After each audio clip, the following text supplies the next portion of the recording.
Fortunately, flu has not bothered a whole lot of Bobcat players this year. Hope that continue. It's a terrible flu outbreak in the state of Georgia and all over the country. Everyone make sure that you go out and get your flu shot. Yep, it still will help you. Advice from Dr. Connor. Braves will inbound it. Get it to Graham. Graham stops, top of the circle straight away, and drains the triple. T. Graham, her second of the day, makes it a 12-5 ball game, and Coach Moe not too happy on the far sideline. Nobody came up and contested T. Graham, and she had a wide open three. Good range for the young lady. We get it down low to McGriff. McGriff fouled underneath. Allen got the block up top, but got it with a body or follow through. And Allen gets her first foul. And there's our media timeout with 4:37 to go. Georgia College down by 7 to UNC Pembroke as the Braves have stormed out of the block to take the early lead. We'll be back in just a bit on the Bobcat Broadcast Network.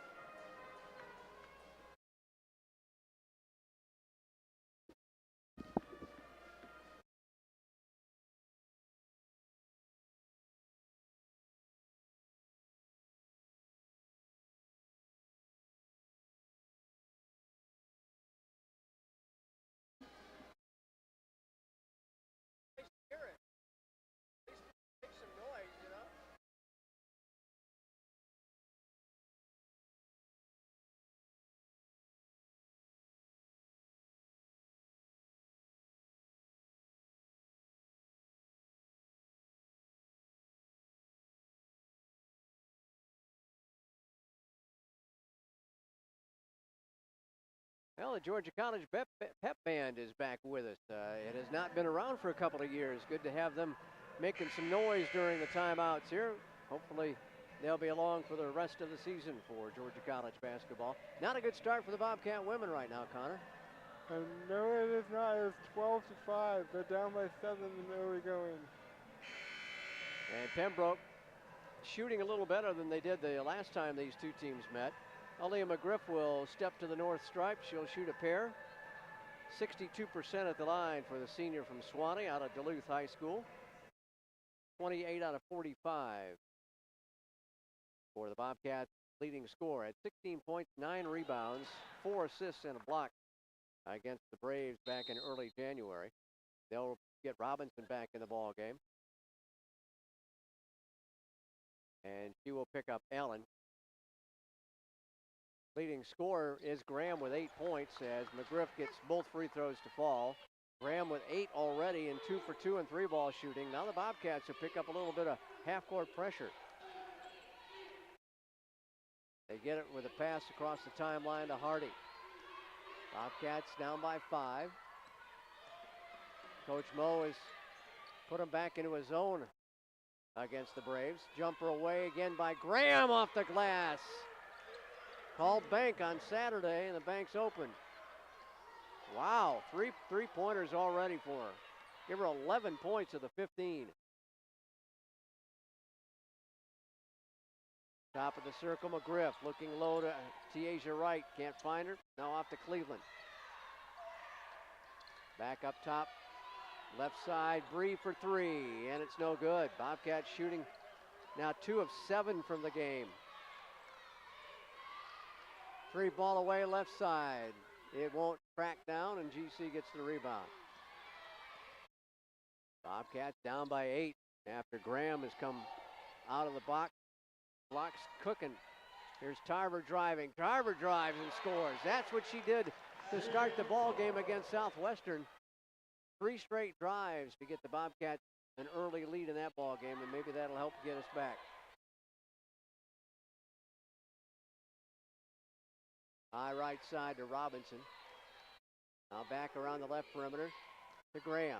Bobcats have switched back to a man-to-man. Right side, it's Hardy. Spinning, kicks it back on the right wing, down to the baseline. Cut off by McGriff. Forces a shot up. It's an air ball. And T.J. Wright corrals it. A lot closer to the basket than she thought she was, apparently.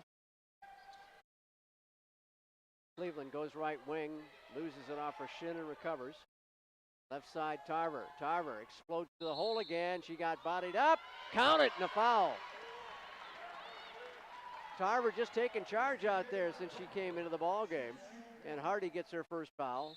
That's the third team foul on Pembroke. Drinan returns as McGriff gets a breather, her first of the day. Coach Haskins will send Jillian Ebron onto the floor, replacing Hardy.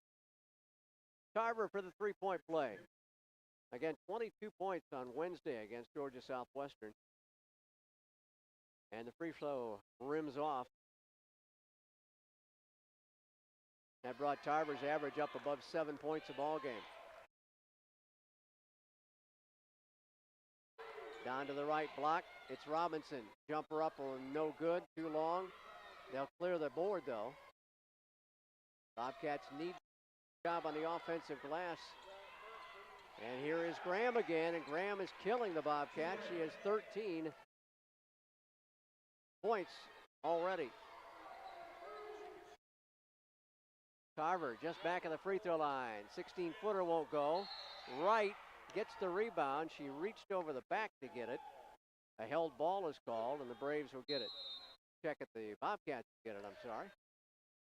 Brianna Davis out, Storms back in for GC. And Storms will handle the inbound duties. She'll take over point guard work as well. Looking, gets to Cleveland. Cleveland open for three, and it's good. Sydney Cleveland with a 32nd three ball to fall this year. Nice three from the left side of the court. She trails Brianna Davis by 5 made three-pointers. See back within 3. Trying to get a stop this time. Here's Graham, the Bobcat player right now. Down off the right block, Robinson goes into the paint, forces a shot up, missed it badly, and it's out of bounds off Avery Locklear, who hustled to try and get the loose basketball and touched it onto the end line. Sadesha Love, a junior from Shelby, North Carolina, comes on for Brandy Robinson. So GC with a chance to get within 1 or tie the ball game up with a three-point effort in the final 90 seconds of this first quarter. Storms walked with it. She got forced into the air by Graham. And it wasn't really a whole lot of pressure there, Connor. No pressure at all. Just kind of jabbed at her, and Storms lost her pivot foot as she tried to pivot away. Locklear, right side, three ball away by Stevens. Ebony Stevens knocks down her 19th of the year. And the lead doubles to 6 points.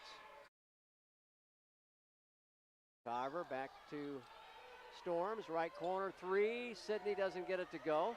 Rebound fought for and won by the Braves. They push it ahead, falling to the floor. Great effort by Graham to just get it away. Here's Stevens again. Another three ball is good. And Mo wants a timeout with 41.5 seconds left.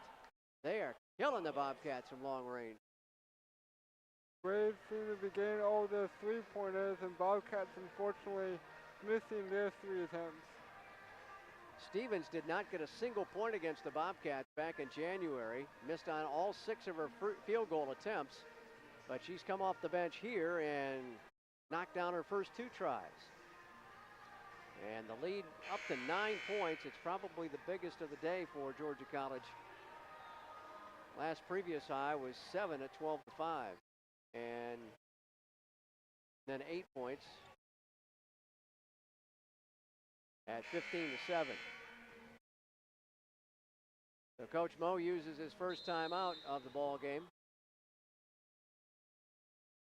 Pembroke on fire coming out here today. Whole lot different than last time these two teams met. Not a whole lot of urgency by the Bobcats except for Tarver, and she got mugged as she went in the left side. Almost got the shot to go, but it fell a little short. And the foul is on Sadesha Love, her first foul. Team foul number 4 in the quarter on Pembroke. Bobcats yet to be whistled for one. Tarver too strong on the first free throw attempt. 69% at the line for Shea prior to today. They'll get a starter, Nyla Allen, back in. As Farmer hits the bench for Coach Haskins. 30 seconds to play in the first quarter. GC struggling out of the gate here. Tarver knocked the second one down.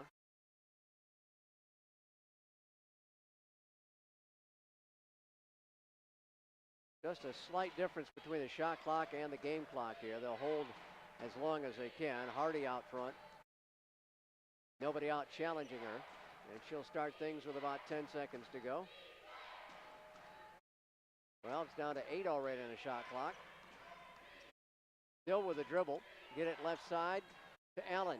Allen fires it up with 1 on the shot clock. It's no good, and the horn sounds as the rebound comes into TJ Wright's hand. So Pembroke storms out to a 23-15 first quarter lead. And we'll be right back to the Centennial Center in just a bit on the Bobcat Broadcast Network.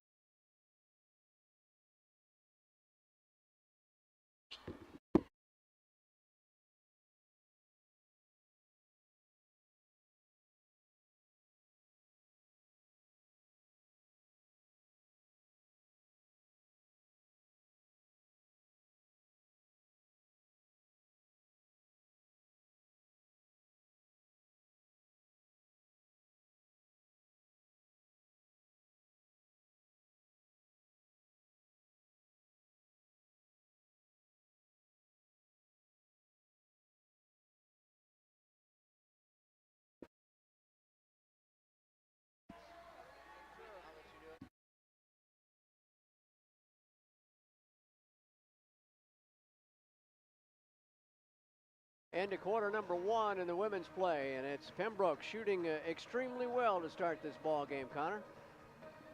Definitely, they are shooting very well, and one thing that's led them are the three-pointers. Pembroke got five three-pointers in that quarter, 3 from T. Graham and 2 from Ebone Stevens, and on the other side, Bobcats only getting 1 three-pointer, and that was from Sydney Cleveland. Bobcats shooting better than I thought they were. They're 5 of 12 for 42%, but just 1 of 3 from downtown. 71%, 5 out of 7 from long range for Pembroke. Bobcats have got to cut that down some, not give them the open shot. Stevens got it on the left wing. She'll dump it down low. Turnaround jumper's no good. The miss by Love, the rebound by GC. Cats will bring it down the floor, trailing by 8. And the largest lead for Pembroke was 9 in that first quarter. Shea Tarver will come around a screen at the top of the circle, come inside the free throw line, in and out on the jumper, just refused to fall. Allen saves it and then falls to the deck again. Gets it off to Love. Graham led them in scoring with 13 of their 23 points in the first quarter. GC's leading scorer with 5 was Tarver off the bench. They go right baseline, get around Sydney Cleveland, launch the jumper, and Melanie Horn knocked it in. Horn, the freshman from Troy, North Carolina, gives them a double-digit lead at 25-15. Davis down low to McGriff, cross-court pass to Tarver, knocks it away, drives in, scoops it up, missed it, and no white shirt to rebound. Pembroke leads the board work now at 11-7. They drive down, miss the shot, get the offensive rebound. The putback is no good, but she got fouled in the air. And the first foul of the day on Georgia College is going to be charged to Tasia Wright.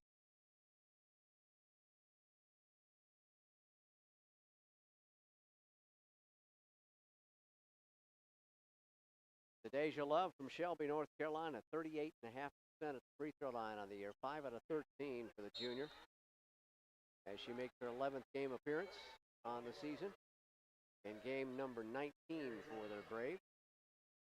Wright goes out, Cleveland back in for Georgia College. Second free throw is good. Bobcats down by 11 now.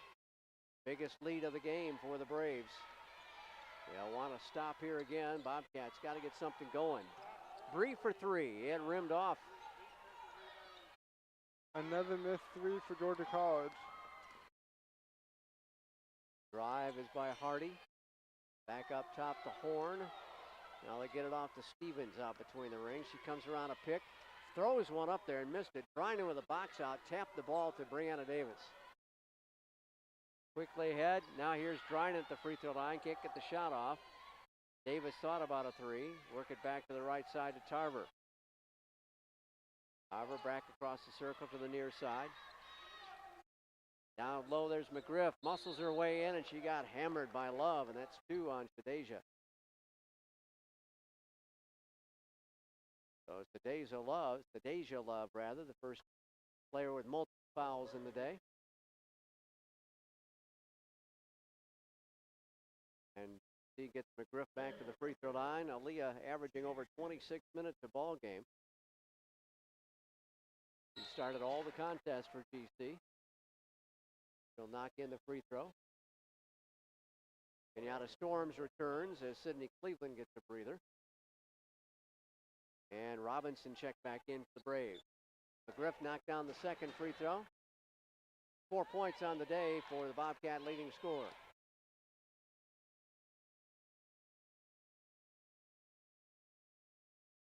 Horn dribbles to the top of the circle, passes it off. Now they get into the hands of Hardy. Hardy will circle around the right side, and Tarver poked it away from her. A steal, takeaway by Tarver. 2 on 2. McGriff step back 2 is no good. Aaliyah McGriff is falling in love with her jumper today instead of driving to the rack. Need to get some more offense out of the Bobcats' leading scorer. Right side, Hardy. Back up top to Stevens. They'll kick it left wing. Three-pointer good again. That was Melanie Horn, her 23rd of the year. She's their leader in three-pointers made. And the lead is 12 now for the Braves. Left corner Storms, back up top. Now we're on the right perimeter, go the Cats. And Davis can't get it to go. Man, there's a lid at that north end, bud. We'll see if it changes in the second half. GC just not getting the fall tonight. Driving, and again a steal by Tarver. Back to back. 3 on 2. Tarver going to take it all the way in. She missed it, but got fouled from behind. And the personal's on Ebony Stevens, her first. Second team foul in the quarter on the Braves. So Tarver gets to go at the line again. Tarver made her first start of the season against Georgia Southwestern on Wednesday with the illness to Storms. She's appeared now in 14 of the Bobcats' 21 ball games on the year. Robinson has a seat. Second free throw, no good. Drinan can't get the rebound. An 11-point Braves lead. He will stay in a man. Allen down low, and it's swatted out of bounds by Aaliyah McGriff to get her 17th block of the year. Drinan and Tarver go out. Tasia Wright and Sydney Cleveland check in. Ball battered around. McGriff stole it away on the inbounds pass. 1 on 3 for McGriff. Again, she pulls up. Again, she's short. But there's Wright with a rebound. Her stick back hit the front of the rim. McGriff gets it back again. Outside for 3 from Bree. Yes, ma'am. Another good three that I haven't seen in a long time. They were able to move the ball around, and Brianna Davis knocks down her 38th three-pointer of the year. DC's got it under double digits for the time being, at least. Aaliyah Farmer drops it off. Jumper back at the free throw line, won't go. Tasia Wright gets the rebound for GC. Quickly off the Storm, she wants to drive and has the ball knocked away from her. Taken away, the drive to the other end by Stevens results in a lay-in. 10-point game now. Yep, got back up to double figures. Got to take care of the basketball. Every possession is like two, says Coach Mo in this ball game. Not going to be a whole lot of offensive opportunities. So you waste one right there. Back outside, Storm's going to bomb the three and knock it in. Only her 9th of the year and 29 tries. GC now finding the three basket. Up to 4 points for KK. They'll try to answer with a three, and it's long, but they'll get the rebound. Horn way outside. Back to the top to Hardy. Hardy will slow it down with a fresh 30. Right side to Stevens. They lob it down low to Allen. Baseline jumper's good. She got a mismatch in there. 5'6" Kenyatta Storms on the at least 5'9" Nyla Allen.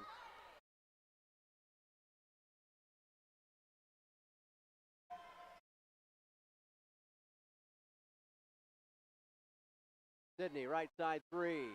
Rimmed off. Wright can't get the rebound. One shot and out for the Bobcats. GC in that first quarter had only 2 offensive rebounds. We got a foul away from the ball. Looks like a foul on Aaliyah McGriff. That'll be her first.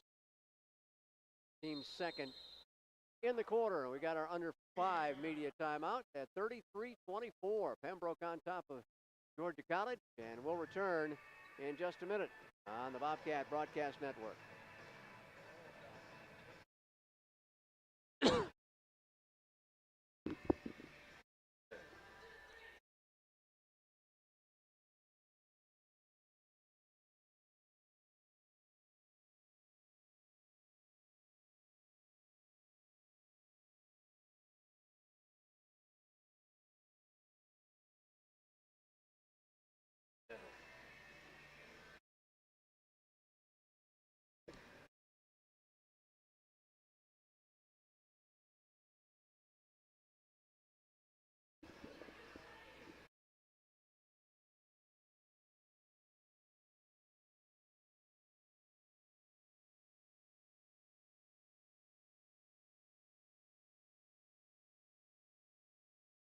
Well, the shooting has dropped off for the Bobcats here, Connor, here in the second quarter. Only 2 out of 10 in the quarter. And that shooting statistic, field goal percentage dropped off at 31.8% now. 7 of 22 for the ball game. Pembroke hitting 46% of its shots at 13 of 28.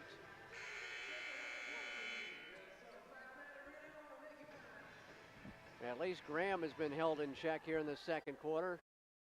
Still sitting on 13 points to lead the Braves. Aaliyah McGriff has come out and tied Shea Tarver for high point honors for GC with 6 apiece. They get it in bounds in the middle of the paint. Shot up short by Ebron. GC gets the rebound. Sydney kind of forced her to take that shot before she was ready. Tarver back up top to Cleveland, back to Tarver. Tarver going to drive on Graham, got cut off. Back out to Drynan, 18-footer won't go. And a foul called on Asia Wright as she was boxed out, reached over against the defender there of the Braves. That's the second foul on Wright in the ball game. Third team foul on Pembroke.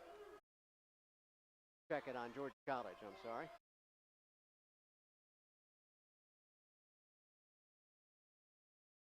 Locklear back in, gets the ball off to Hardy. Now straight away they go to Stevens. She drives, gets it back to Hardy. Three-pointer away, doesn't drop, but they'll get an offensive rebound. They are killing the Bobcats on the board. It's 20-12.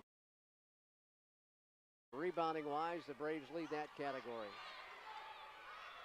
High right side, Graham. Now down low to the right baseline. Kind of shot put that one up there and missed it. Rebound GC, here's Bree. And it's tipped out of bounds. It'll still belong to the Bobcats. 23 on the shot clock. Dale Attaway makes the appearance. Her 9th game appearance for the sophomore from Tifton. As she replaces TJ Wright with her 2 fouls.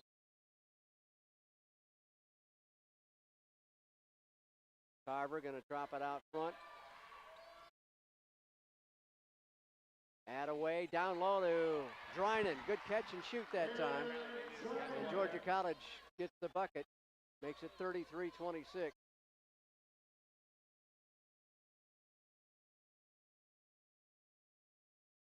Right perimeter to Stevens. Back around the left side they go. Stevens again, middle of the floor. GC has trimmed it to 7. Need to stop here. They go to the right side of the lane. Shot blocked by Drinan. And Drinan just stuffed that attempt by Ebron. Bobcats with less than 2 minutes to go in the half. High posted to Drinan. Faces the basket, off to Davis. 3-ball away, short. Bree now 1 for 4 from long ball range. They'll drive right side. Davis got back and cut her off. Ebron working on Drinan. Back up top they go with 1.5 minutes left in the first half. Long NBA 3 is going to be short. Cleveland got the rebound, got shoved from behind by Aaliyah Farmer. Both contesting for the loose ball. Farmer's first foul of the day, third team foul on Pembroke.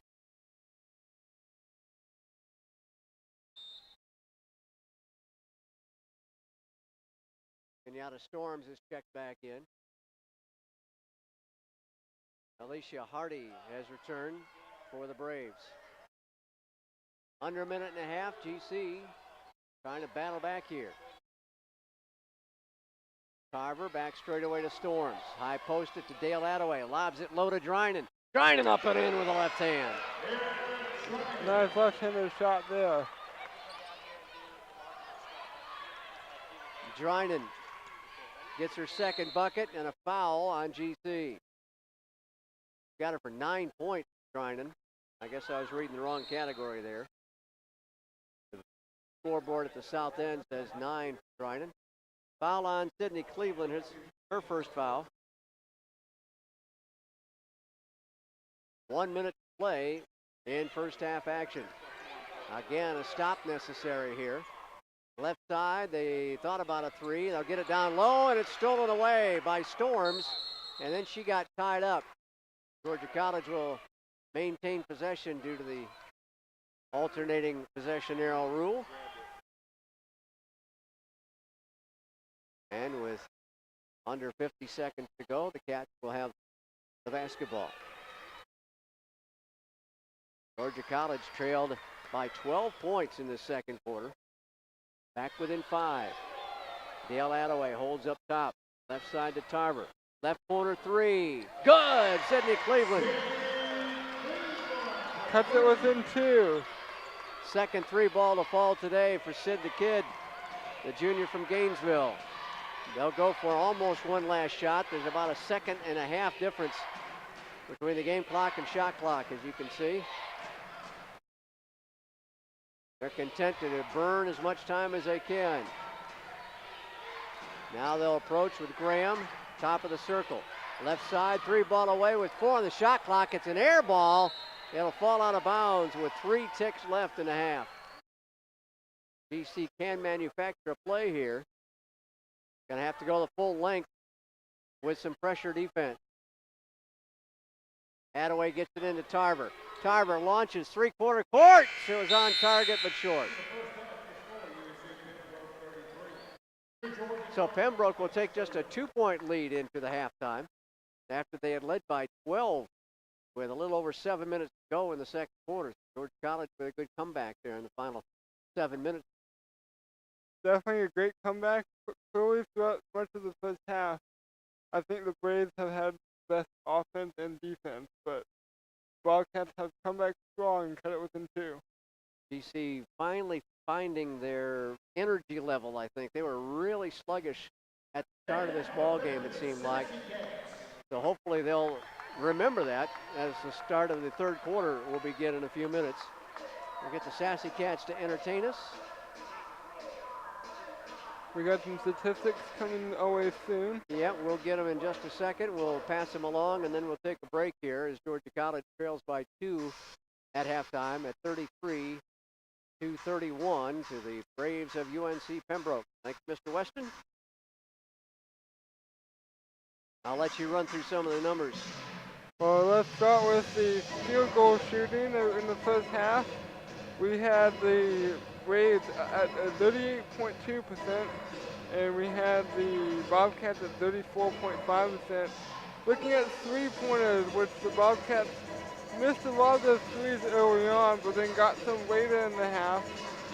The Braves at 50% on threes, Bobcats at 44.4. And looking at the point totals, the most points of the Pembroke Braves side, we have 5 points from T. Graham, and on the Bobcats you have 2 points, you got 13 points from T. Graham, and total points on the Bobcat side, 3 players with 6 points, and that's McGriff, Cleveland, and Carver. GC battling back on the boards, trailing only 22-18 right now. 7 offensive, 15 defensive rebounds for Pembroke, and they're led by Nyla Allen in that category. Georgia College with only 5 offensive rebounds, 13 defensive rebounds. Tasia Wright coming off the bench to spark the glasswork with 5. GC with 6 assists, led by Cleveland and Dale Attaway with 2 each. 7 assists for UNC Pembroke, with Locklear leading the way right there with 3.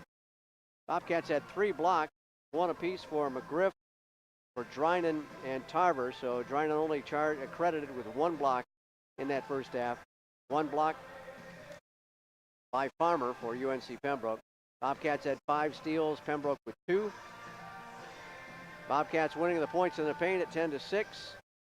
Pembroke has scored 12 points off 5 GC turnovers. Bobcats have managed to get 7 points off 6 turnovers from UNC Pembroke. Bobcats lead the second chance points, even though they're down on the board at 10-6 in that category. Pembroke with a 5-0 fast break lead, and their bench has outscored the Bobcat bench at 14-6 here in the first half. So a lot closer than I thought it was going to be at halftime after the 12-point lead early on in the second quarter. Bobcats have definitely come back strong, cut it within 2, and we'll see if they can keep the momentum going into the third quarter. And we'll be back with about 5 minutes to go here in the halftime festivities. Take you around the Peach Belt Conference in the women's standings and tell you who else is playing today. Back in just a little bit. You're on the Bobcat Broadcast Network.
Check out the Peterbilt here, if I can find that.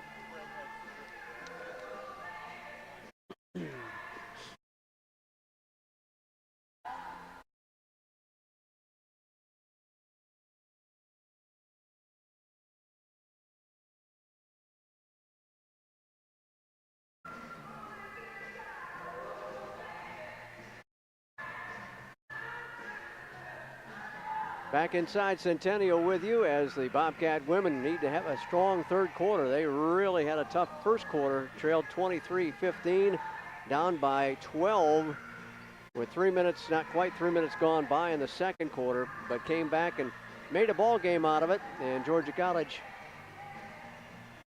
trailing 33-31 at the end of the first half of play, as we told you about the numbers. GC outscored Pembroke 16-10 in that quarter. Let's check out the Peach Belt Conference in women's basketball as we've got a few minutes before the third quarter gets underway. North Georgia is in first place in the women's bracket. Even though North Georgia lost to Columbus State on Wednesday, the Nighthawks still have a one-game lead over Flagler in both the win and loss column. Flagler comes in at 11-3, North Georgia at 12-2. North Georgia has a 17-3 overall record.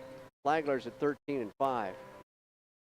Third place is a three-way tie. Your Bobcats are right in the pack there with 10-4 conference record, 13-7 overall mark with a three-game winning streak, and that's the longest winning streak right now in women's Peach Belt Conference basketball. Bobcats tied with both Francis Marion and Lander at 10-4. Francis Marion with a 13-6 overall record. Lander stands at 15-5.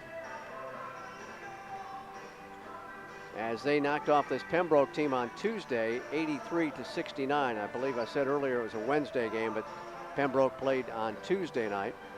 Sixth spot goes to Columbus State at 9-5. They're 11-7 overall. They've won their last two starts. Clayton State is in seventh at 6-8, 9-11 overall. A tie for eighth place between these Braves and Young Harris. Both teams sport 5-9 conference records. Braves at 7-11. And Young Harris at 8-13 overall. Georgia Southwestern is in 10th place at 3-11 in the conference, 6-12 on the year with a two-game losing skid.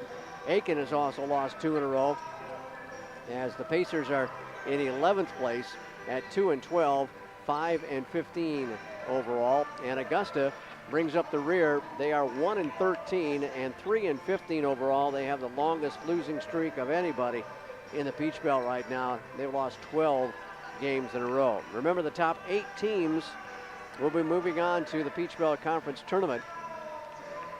And it looks like there are 9 teams battling for the top 8 spots right now,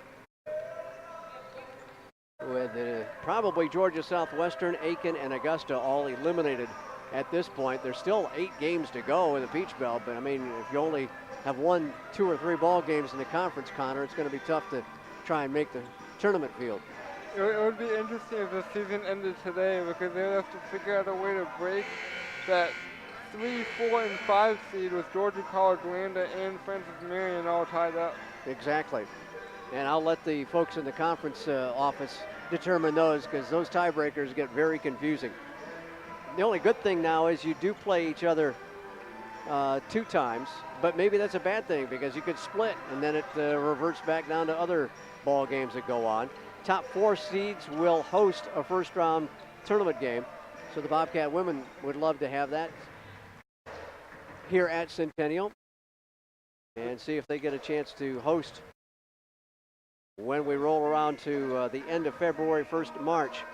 Other ball games today, and everybody's playing right now. It's afternoon action in the Peach Belt today. Aiken is at North Georgia. Francis Marion at Clayton State. Lander plays at Flagler. And Augusta is at Columbus this afternoon.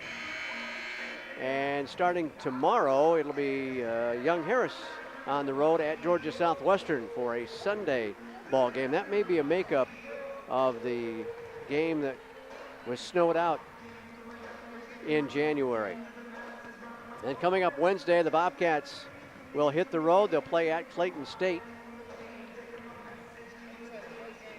This Pembroke squad will be on the road at Augusta on Wednesday. North Georgia at Young Harris. Flagler at USC Aiken, Francis Marion at Lander, Southwestern at Columbus State. Final game of a 4-game homestand for the Bobcat women, and home has been good to them so far. They've won all 3 ball games at home, but got to come from behind in this one. Well, they cut it in tight here going into halftime, only down by 2. The lead went up to 12. That was the largest lead for the Braves, so let's hope we don't get anywhere near that for the Braves in the second half. Bobcats led very early on, got the first basket of the ball game, and had a 2-0 lead until Pembroke took charge. They'll swap ends of the floor. Pembroke will have the basketball to start the action here, as Alicia Hardy will inbound right in front of Connor. And we are underway in quarter number 3. Bobcats start out in the man-to-man. GC sends the starting, not the starting 5. Tasia Wright is on the floor. Jumper back at the free throw line is good. Nyla Allen just stroked it down there, and it's 35-31. They are hitting their shots. They only hit 38% in the first half, but they were up above 50 for a while. Drinan to answer with a long-range 2, and it's good. Nice start to the Bobcat offense. Both teams hit their first shots out of the gate here. Allen will deliver, hand it off now to Graham. T. Graham off the window short, and Wright will get the rebound. To Asia Wright. Had 5 boards to lead the Bobcats in that category in the first half. That's why she's starting the second half. Sydney camped in the corner for 3, and it won't go, but Drinan gets the rebound. Keeps it alive for the Bobcats. Sydney down low to Asia. And Brianna Davis catches, hops at the free throw line, gets the shooter's bounce off the front rim. Just like that, we're dead even again at 35 all. First time since 2-0 Bobcats. Exactly. Now I need a stop. Blocked by Drinan. She tipped it out of bounds on the drive by Locklear. And Drinan will get her second block of the ball game. That'll give her 50 for the year. Hardy to inbound it. Left corner to Allen. Allen going to drive baseline on Wright. Puts it up. No, but a foul called. And I imagine we're going to go against TJ. And if so, that's her 3rd foul. Wow. That's the downside of Wright's great play so far, as she commits her 3rd foul of the ball game. Number 10 will shoot. Now Allen. 80% at the line this year for Coach Haskins, 59 of 74. She breaks the deadlock. Got to get Wright out and put Dale Attaway in. The youngster, got to count on her down the stretch here for a while, as Wright's going to have to be on the bench for a bit. Second free throw good. Allen got them both. She's up to 4 points in the ball game. Averaging 14 a contest, and their leading scorer. She had 14 against the Bobcats back in January. It's tipped out of bounds. Bobcats will maintain possession with 20 on the shot clock. Bobcats wanted to crash the offensive glass here, but they have not been able to do that. Storms has the ball knocked out of her hands, and it's recovered, and then a push from behind.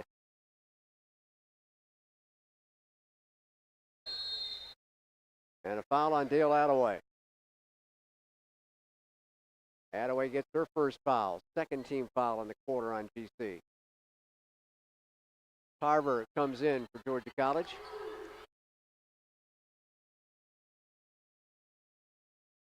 Robinson right outside. Turnaround jumper by Allen. Boy, she's got a smooth shot. Just flicked it up there and dropped it in. 39-35. Bobcats trail by 4 again after tying it up. Davis left side, back up top. Back around the right perimeter. Jay Tarver can't drive, gets it back out to Attaway. Now to Tarver with 9. Tarver going to have to create. Drives in, off the left of the lane, puts it up too strong, and Drinan can't get position for the rebound. A little bit out of control as that shot clock was working down.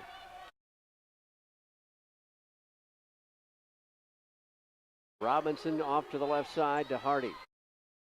Hardy, wraparound pass, gets it back again. She'll pop a three, and it's short. And trying to get a flat-footed rebound off the floor. We played 3 minutes here in the third quarter. The Bobcats are down by 4. Attaway juggled the basketball, juggled her feet, and turned it over with nobody in her face. Pembroke will retake control of the ball, up by 4.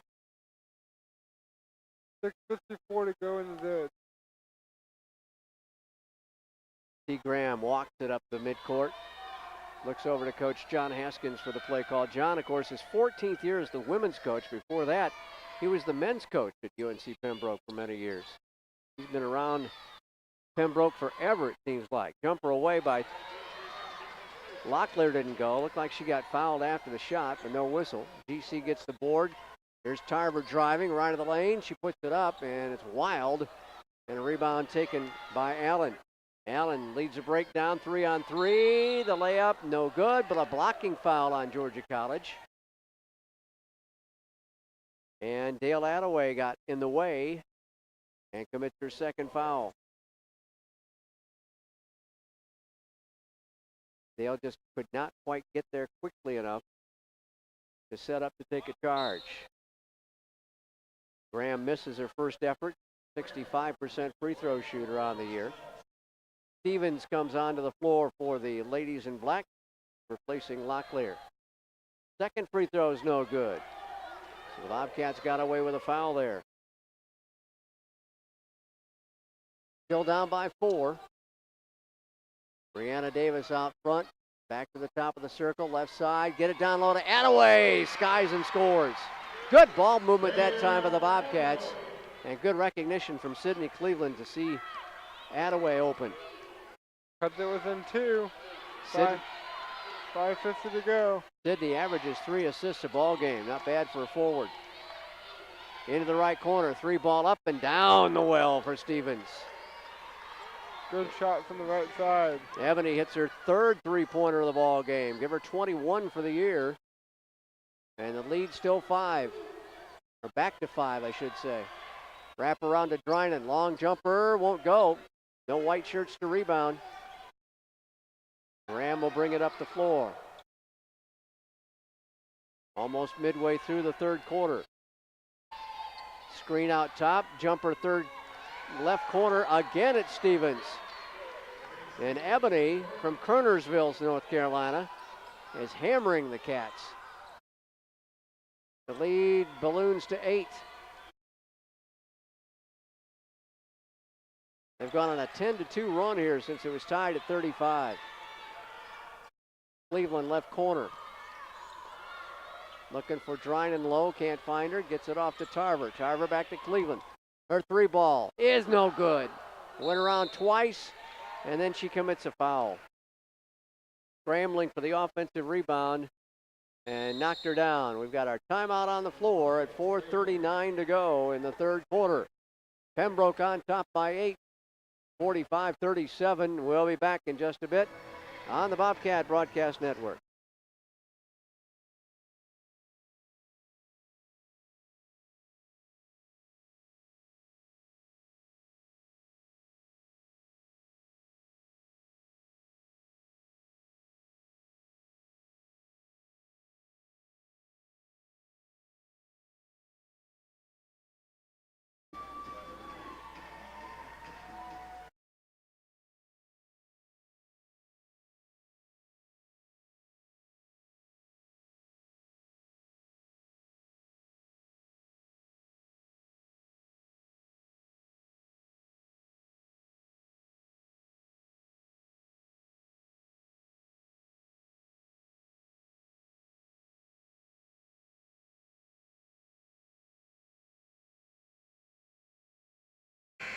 Pembroke with a hot start to the third quarter. They're 4 of 8 from the floor and 2 of 4 from long range. The Bobcats are only 3 of 8 for 37.5%. They've missed their 2 3-point shots right now.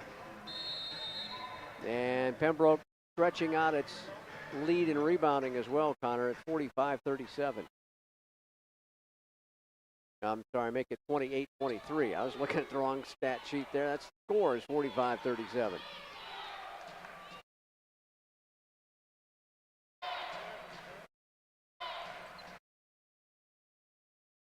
Graham right side, Stevens. An offensive foul is going to be called on the Braves, a blocking foul charged to, I believe, Robinson. We'll take possession of the ball. Robinson's first foul, first team foul on the Braves in the quarter. High posted to Brianna Davis rather. Sidney, back up to Carver, kicks it back out to Bree. Carver, she's going to launch a three straight away, and it rims off. And trainer Sarah Fuller retrieves it for the Bobcats.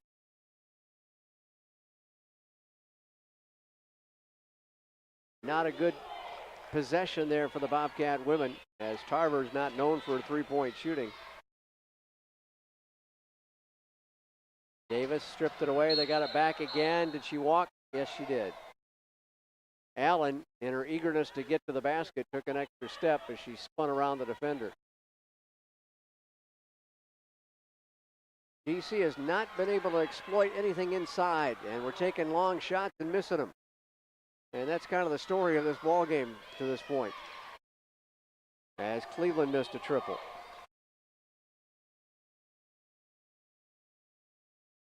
Top of the circle for three, missed by Hardy, rebound by Davis for GC.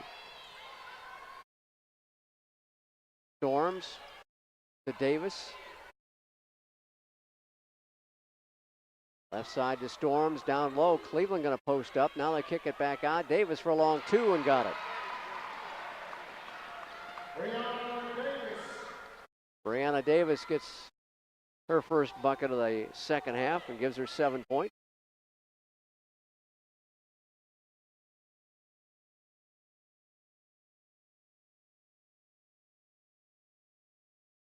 Graham outside, now back up top to Stevens. Trailing by 6. Here's Allen on a drive. Shot up, no. Rebound off the rim by GC. Nice drive by Tarver. The ball's going to get knocked out of bounds. A lot of contact in there, but no whistle.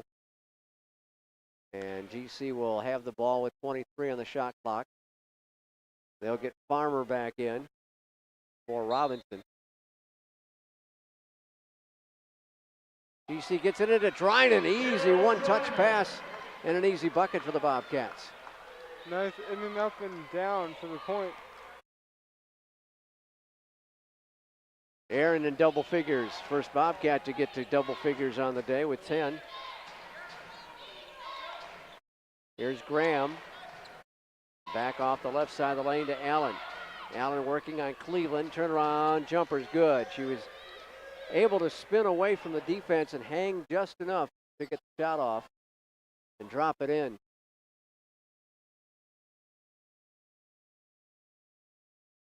Davis with 6 points. Make it Allen with 6 points. Down low to Dryden again. Finally getting some interior work out of the Bobcat women. GC trailing by 4, down to a minute and a half to go before the end of the third quarter. Double high post look for them. First time we've seen that. Up top to Allen. She'll get a return pass. Going to go baseline and fouled by Sidney.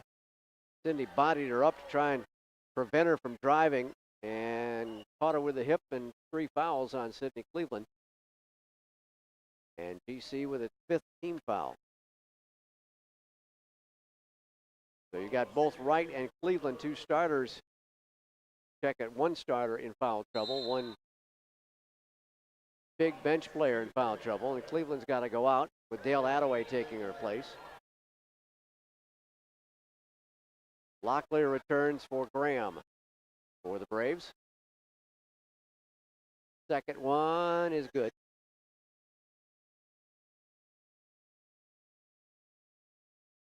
Allen gives him a 6-point lead. Left corner, Bree for 3 again, and it's no good. Trying and reaching, can't get the rebound. Unfortunately, she didn't get tagged with a foul, and now she does. She lost her balance and got into Allen. And Erin Drynan collects her first foul. So we'll walk to the north free throw line for a couple of free throws as Bobcats are over the limit for quarter number 3. Bobcats down by 6 with 1:05 to go in the third. College with a 3-game winning streak on the line here this afternoon, and 8-1 in home ball games. And Allen is setting up residency at that north free throw line. Your 6th free throw of the half. And got them both. Stretching the lead out even more. 1 minute to go as we hit midcourt. Shea Tarver double teamed out front to Brianna Davis on the left wing. Back out to Tarver, back to Bree. Tarver will take it around the right perimeter to Storms, rather. KK dumps it to Drynan. Drynan off the glass short, follows it up, it goes, and she's fouled. That's fighting through it right there for the Chicago native. Avery Locklear gets her first foul. And Erin Drynan, who had 6.7 rebounds, 4 assists, and a block the last time these two teams met. Go for the old-fashioned three-point play, and she nails it. 51-46. Bobcats back within 5, but got to get a stop at this end.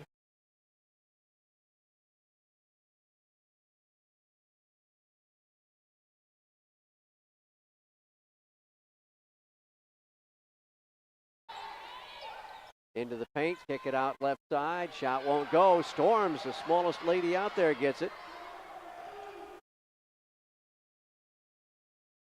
Underneath the Drynan again, and Drynan will find the range. And GC back within 3. Final 10 seconds of the quarter. Stop and go dribble by Hardy.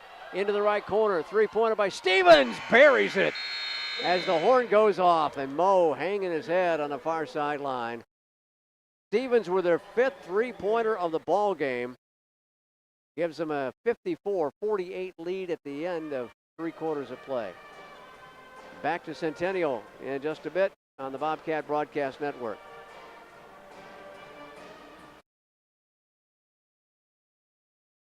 Never should have had that.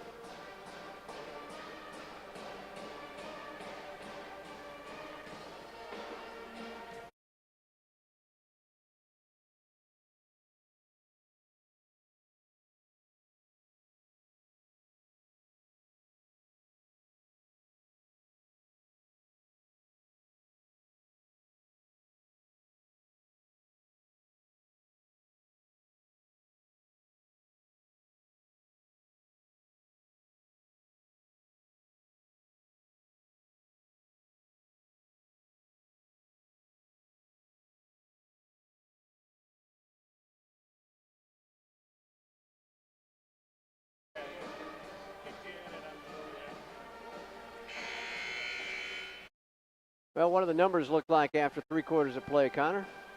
After 3-quarter play on the Pembroke side, points leader, it will be Niall Allen at 7, and assist leader at 4 would be Avery Locklear.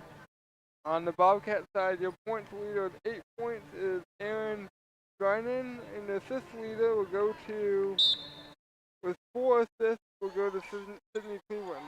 Pembroke has a 31-28 rebounding lead, and GC with a basketball, get it in to TJ Wright, sat on the bench for a while in that 3rd quarter with her 3rd foul, and to Asia Wright, gets her first basket of the day.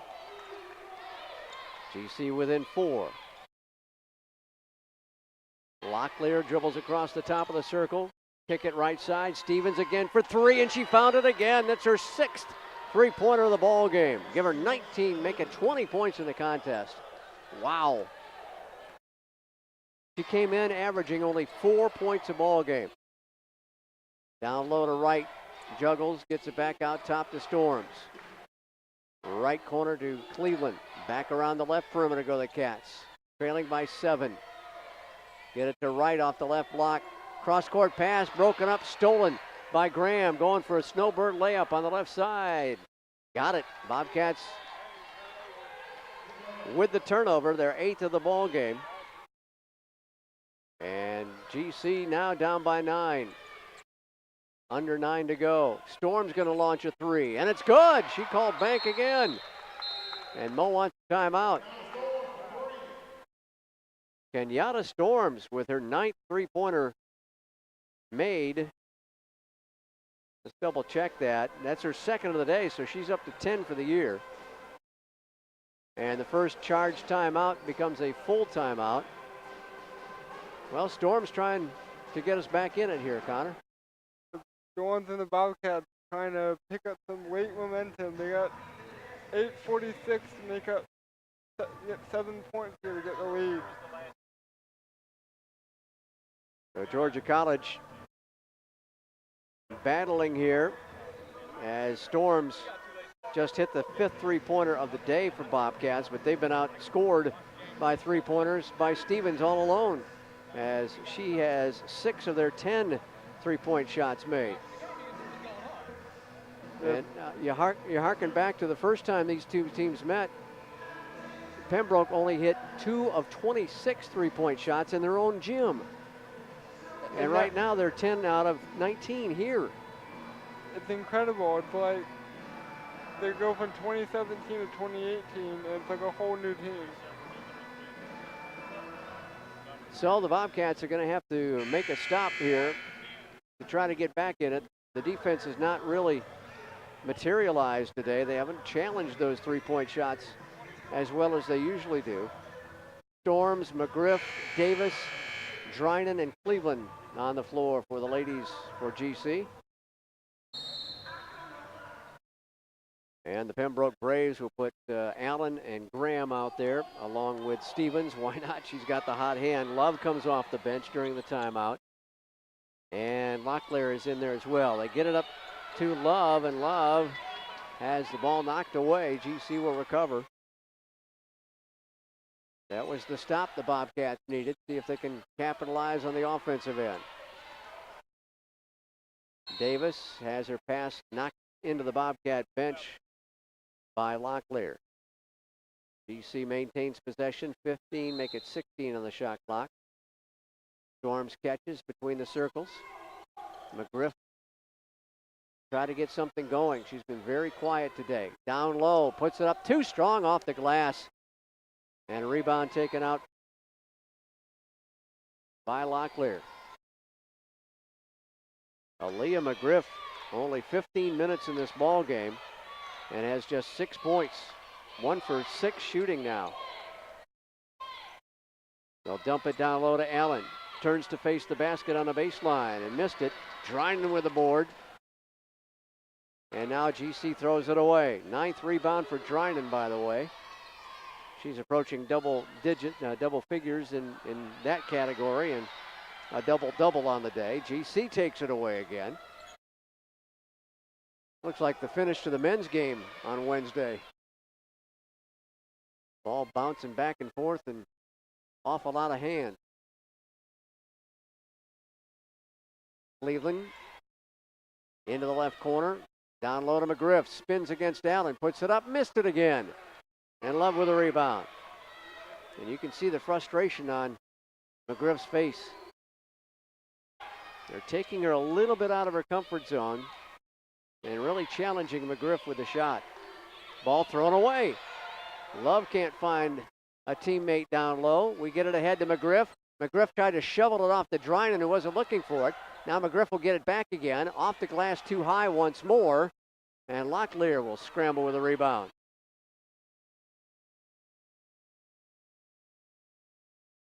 GC has wasted about 4 straight opportunities down the floor. Locklear pull-up jumper is short. Hit the outside of the net and landed on the end line. Tarver and Tasia Wright return. McGriff and Storms depart for GC. They will get Hardy back in for Locklear.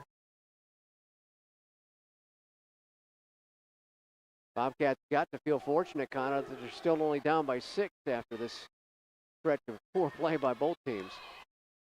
They're going to need something here. There's something. There's Wright with a hoop and a harm. Nice left-handed basket. TJ took it to the well. and was fouled by Stevens, her second of the day. And John Haskins will use his first timeout of the contest. 6:17 to go in regulation. The Bobcats with a 4-point deficit here. And it will be a full timeout, so we'll step away and catch your breath. Back in just a bit on the Bobcat Broadcast Network.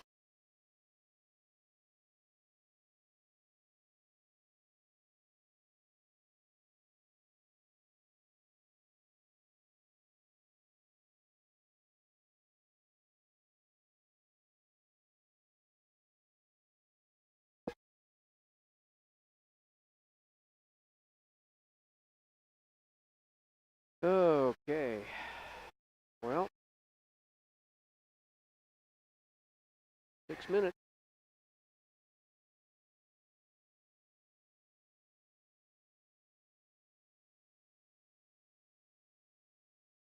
Well, we'll see who wants the final 6 minutes of this ball game. A tight one finally at 59-55. Georgia College whittling it down some. Bobcats here in the second half have outshot Pembroke at 45.8 to 44.4%. But the big difference, Connor, is the 3-ball to fall here for them. 3 points for sure as Pembroke 10 for 19. Bobcats only 5 for 14. They've hit 4 of 7 here in the second half. The Bobcats just 1 of 5 from long range. Pembroke still with a +3 on the boards at 34-31.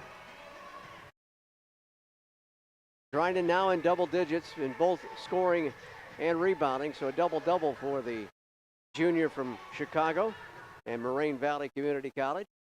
And Georgia College will send Tasia Wright to the free throw line.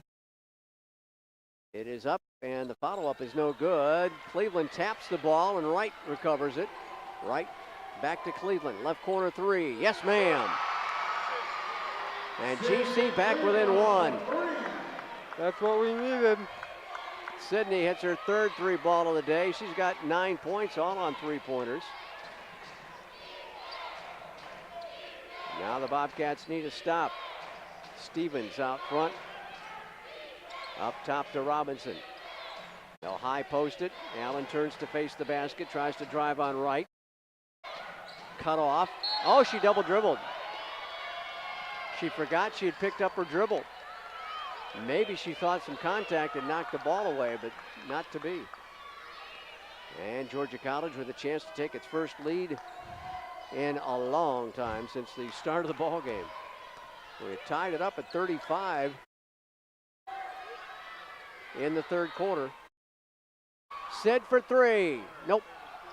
There's Dryden. Tries to get the rebound. Can't get it. And knocked out of bounds by Dryden. Dryden almost was able to gather in the rebound for a putback attempt.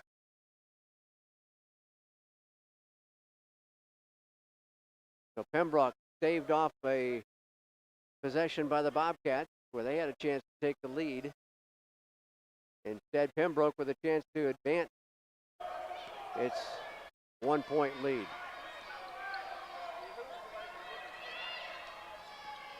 Driving, scooping, no good. On the miss by Hardy, GC's Dryden gets the board, her 11th rebound. Davis, right side now to Cleveland. Got a man in her face. Around the left perimeter is Tarver. Going to drive, and Tarver got fouled out on the side before the shot. And that will be put on T. Graham.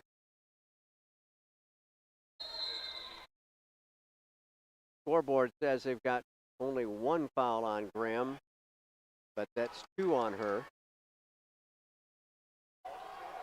Second team foul in the quarter on the Braves. GC again, a chance to go up by a point.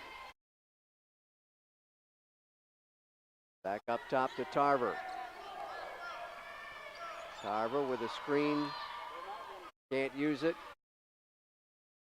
Back outside, she's going to pop a 3. Shea got it, and the Bobcats, instead of being up by 1, are up by 2.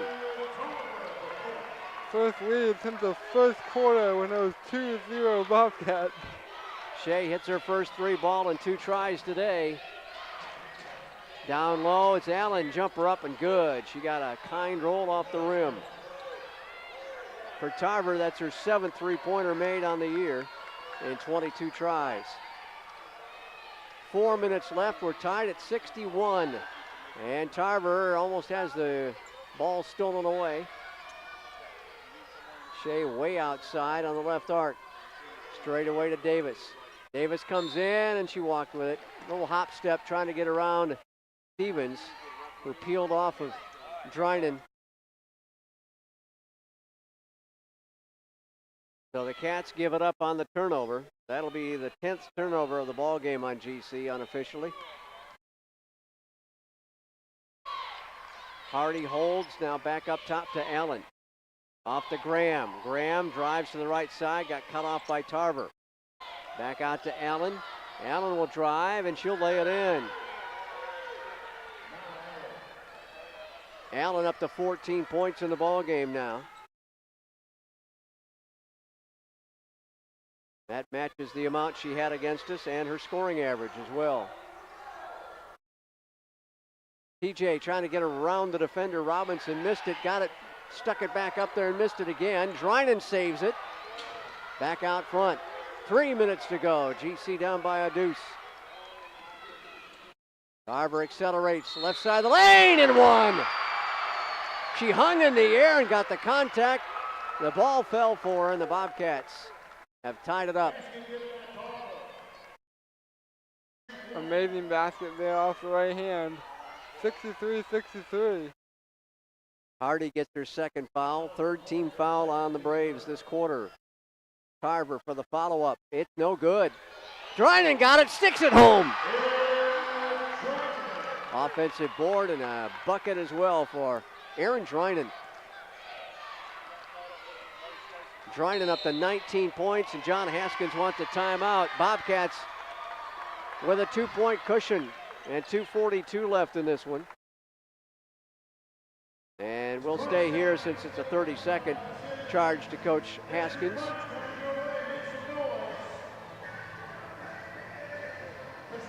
Now it's made a full timeout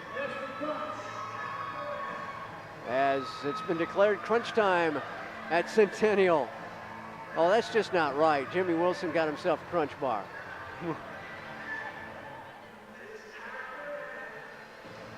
I thought we were immune to having those things on the scorer's table here. But I guess if you're an assistant AD,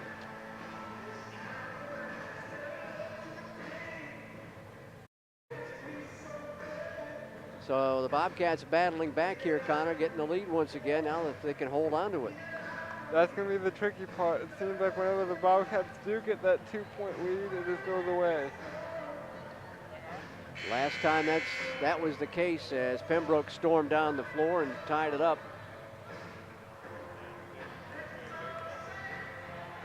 Braves will have the ball inbounding in the forecourt, far sideline, after the timeout.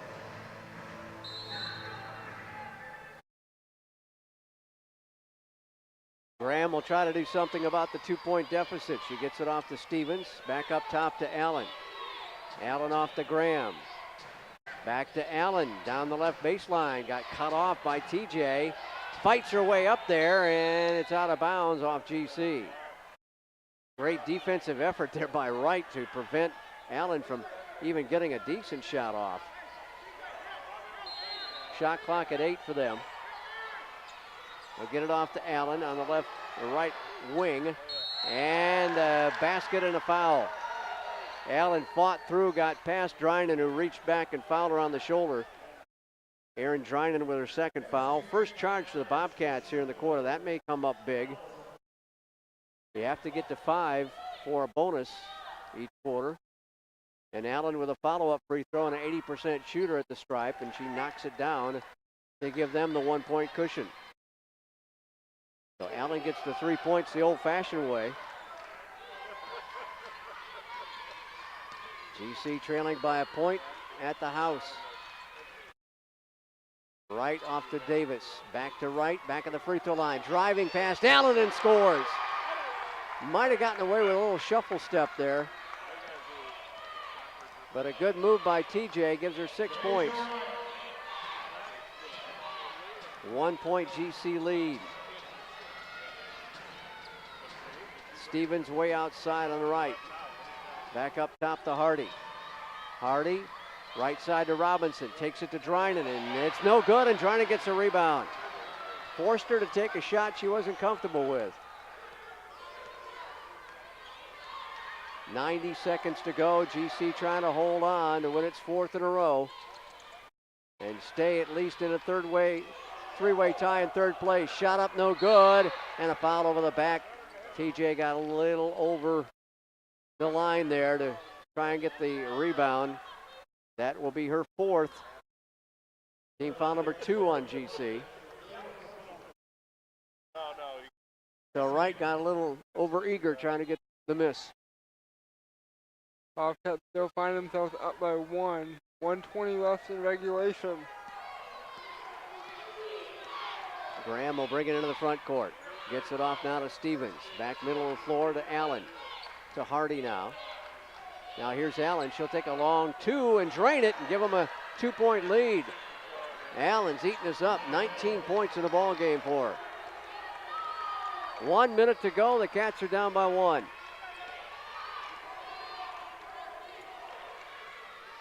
Slow dribble by Tarver. Back up top. Now to Allen. Backdoor cut. Sydney lays it in. And a great look from Brianna Davis. Sydney went to the back door, and it was wide open for her on a pass from Davis. Davis averaging just under a couple of assists a ball game. Got one right there. And Coach Mo uses a full timeout. So we'll step aside for a second.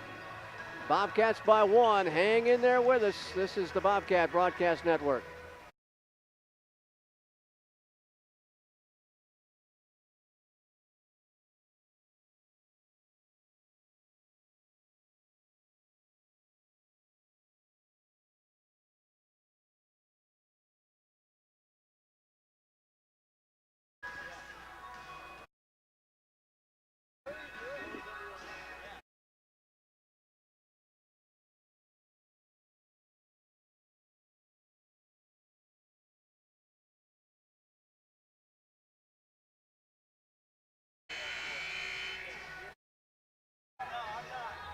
Back with you courtside, getting set for the final 45 seconds of this one.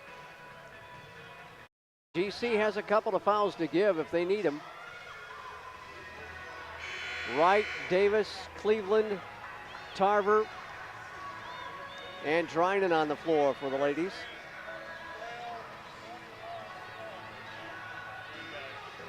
Allen and Graham will bring the ball up the floor. GC's not going to make them take some time off the clock. Stevens joins those two on the floor for the Braves, along with Hardy and Robinson. Bobcats by 1.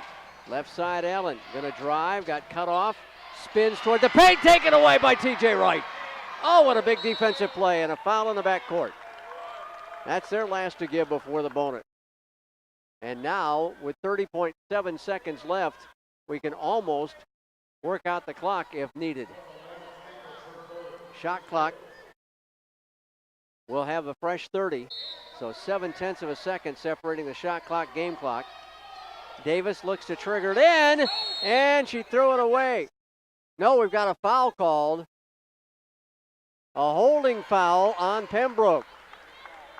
Kiki Tandy from way down the floor on this near sideline called the foul on Pembroke, and it'll put Tarver at the line.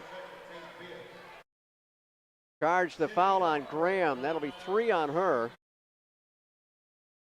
And Tarver, a 69% free throw shooter. Missed the first effort. Got to get another one here to make it at least a 2-point difference. He'll put it up and put it in. 70-68. John Haskins will use, I believe, his final timeout. They didn't take one of the timeouts off the board. You can't carry all 4 in with you to the second half.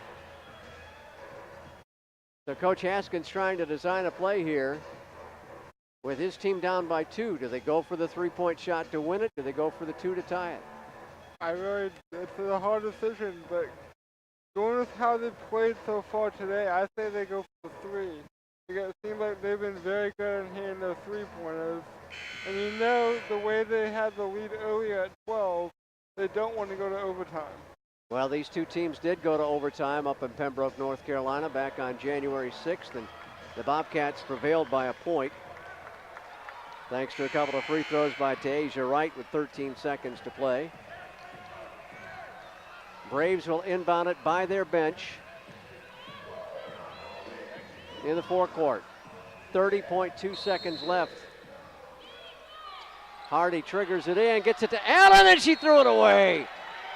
Threw it off her fingertips out of bounds. Bobcats will have the basketball with 29.4 seconds left. It's a change of possession, so the shot clock should be off.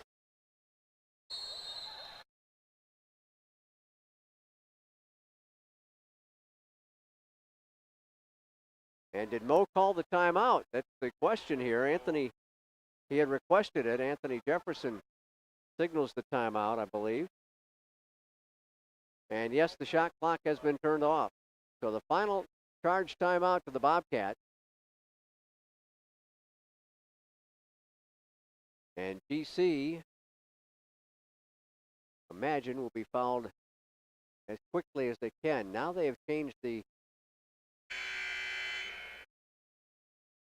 game clock to 30.2 seconds. So they did not take any time off the clock. And the shot clock is back up. It tipped off the player's hand. I believe she was in bounds, but maybe she was already out of bounds. So it should have had time off the clock. However, it's still Georgia College basketball. Sydney Cleveland looks to put it in. Got to get some movement. Finally in debris. And they immediately foul. Allen gets her second personal foul. A couple of free throws would seal it for the Bobcats. It'd be a 2-possession game. It's good on the first attempt by Bree.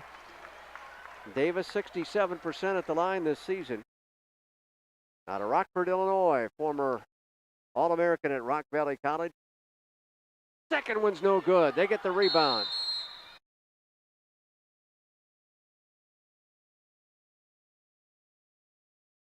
And Pembroke uses another timeout. Down by 3 now is Pembroke. I wonder if they're going to come out and try to go for that 3 to tie it up.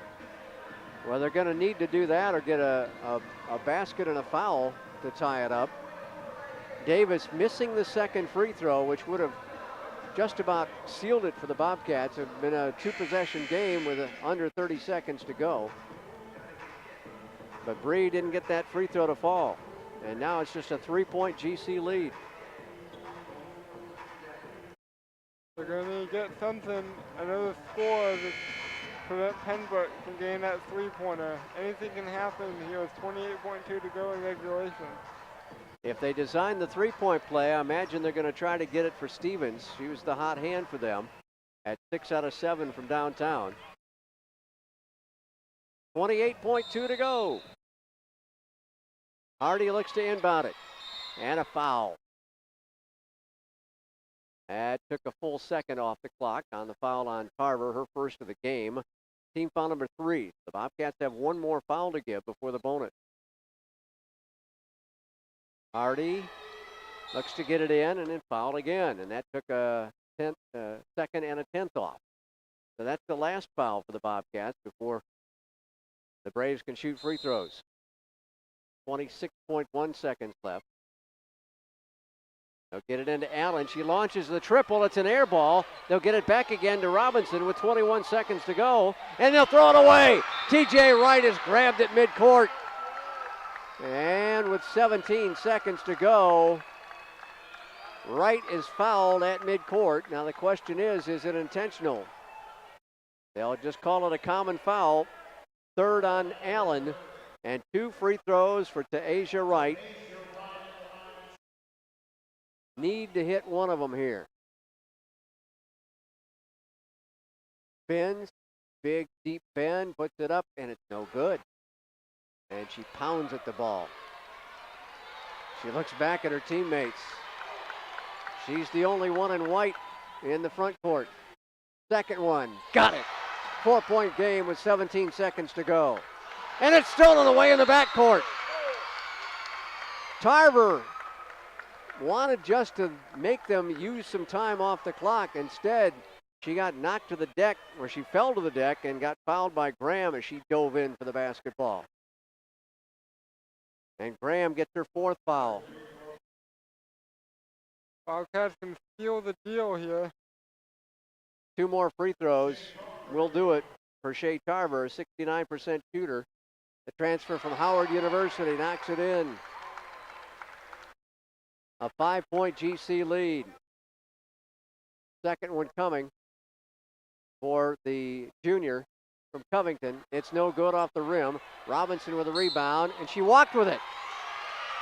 The outlet pass to Graham, and she stutter stepped to try to get around Tarver, and that will seal it, if it wasn't already sealed with the couple of free throws there. 5-point GC lead and the ball. Tarver gets the inbounds, shoved by Graham,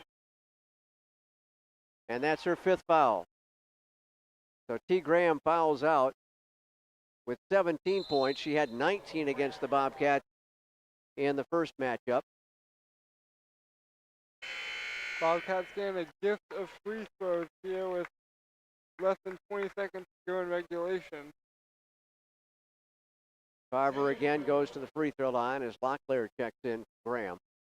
It's away and it's good for Shea.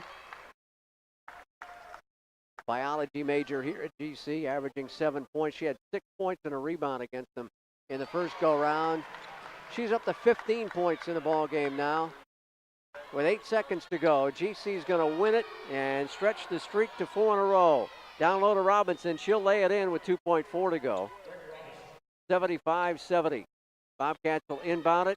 Tarver will just hold it. And there's your final horn. Georgia College with a 75-70 win over UNC Pembroke. It wasn't pretty, but it got the job done. They got the job done and extend their win streak to 4 points, or 4 wins in a row. 5-point win here from Centennial. 75-70. Bobcats come away with a victory. So they will at least stay in that third three-way tie in third place. Cats improved to 14-7 overall and 11-4 in Peach Belt play. UNC Pembroke drops to 7-12. They're 5-9 in Peach Belt Conference action. Make it 5-10 now with the loss by John Haskins' team. Bobcats in the last minute 7 outscored them 8-2. So a good run down the stretch, and a lot of those were free throws by the Bobcat women. Waiting on the numbers, waiting on Coach Moe, and here he is. So we'll let him get mic'd up, get a chance to talk with the Bobcat head coach.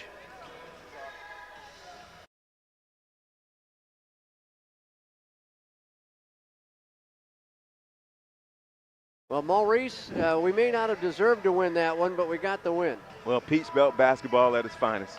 I tell you, and this is the thing, God, I thought the first quarter was our only just bad quarter as far as lack of focus.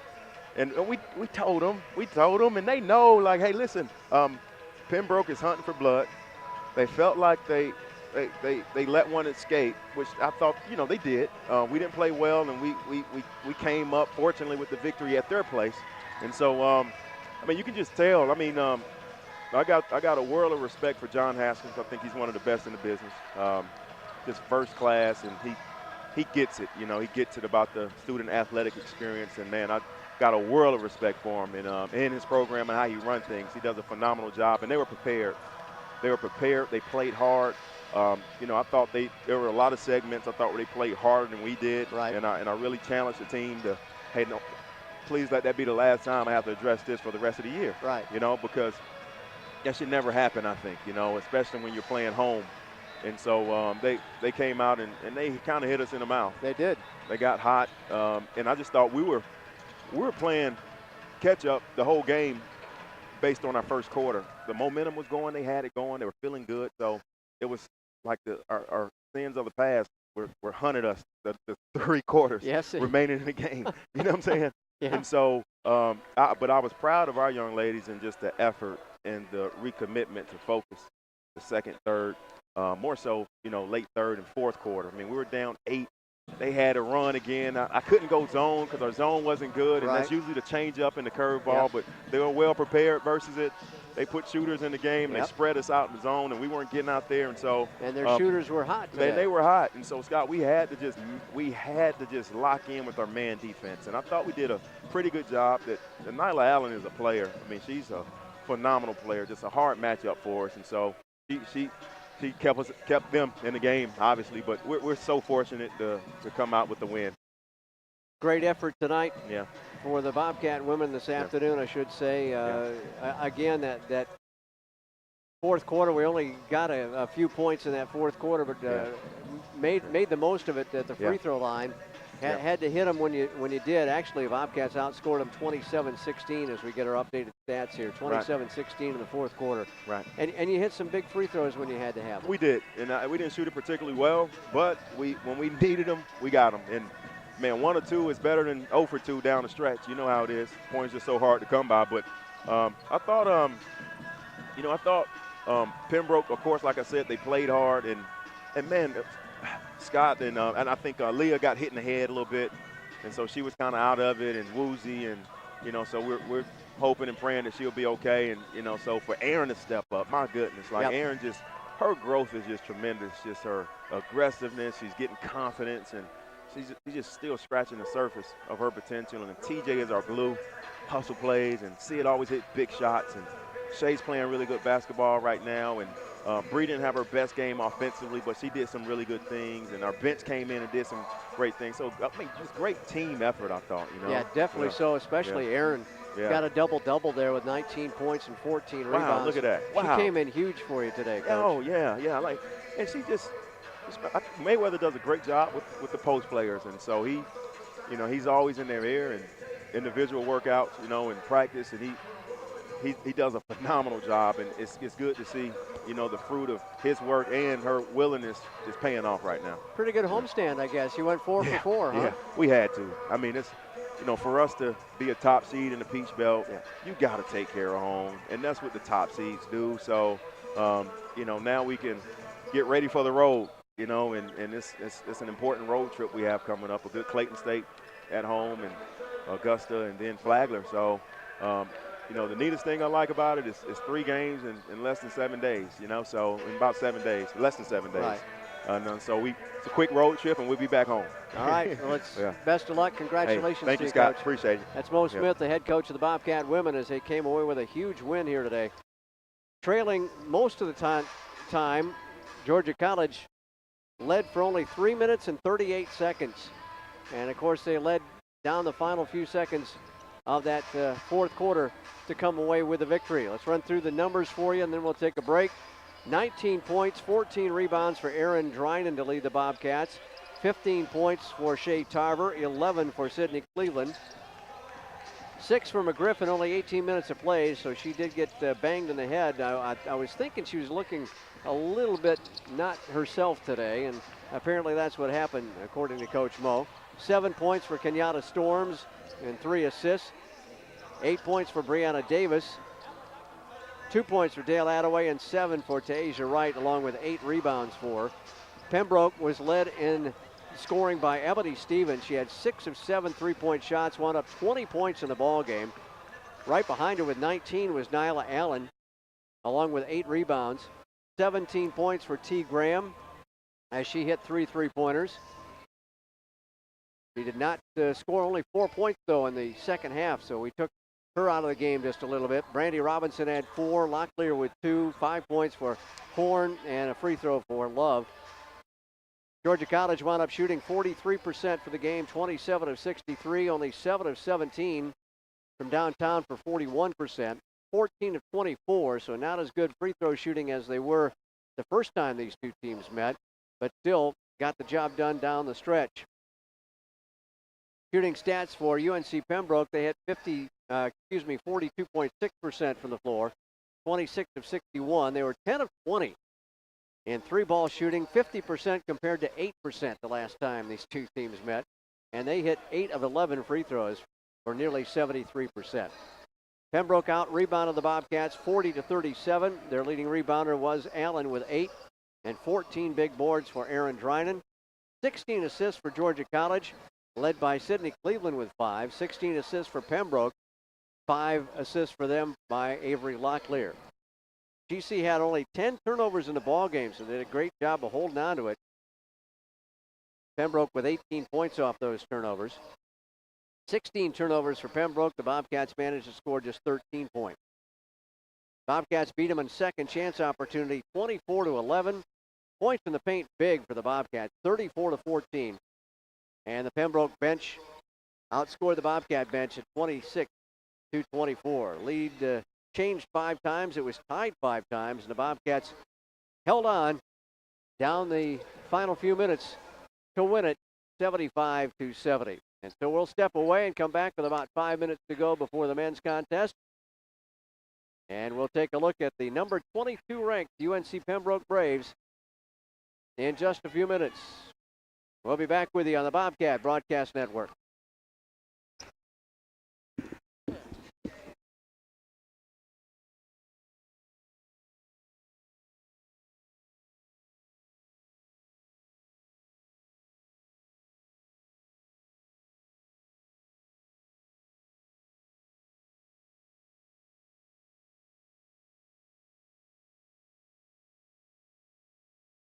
We're usually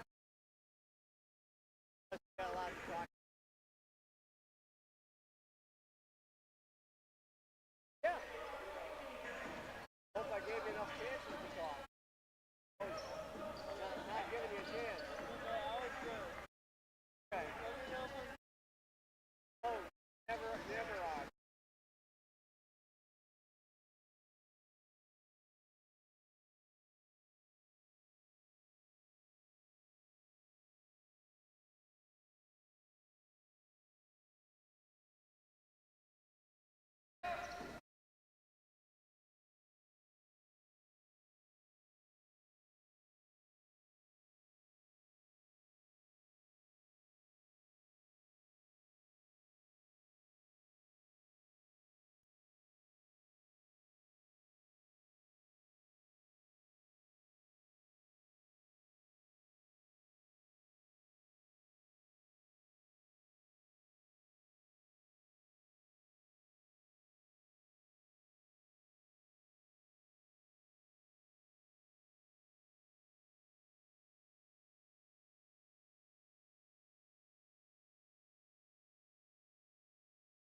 We welcome you back to Georgia College basketball as the men's teams from Georgia College and UNC Pembroke get set to battle here this afternoon. Alongside Connor King and the producer, I'm Scott McLeod. Got Thompson taking care of business on the Ustream broadcast, along with Riley Williams on the big screens down below here. And thanks to all our camera folks helping out on the feed to Ustream.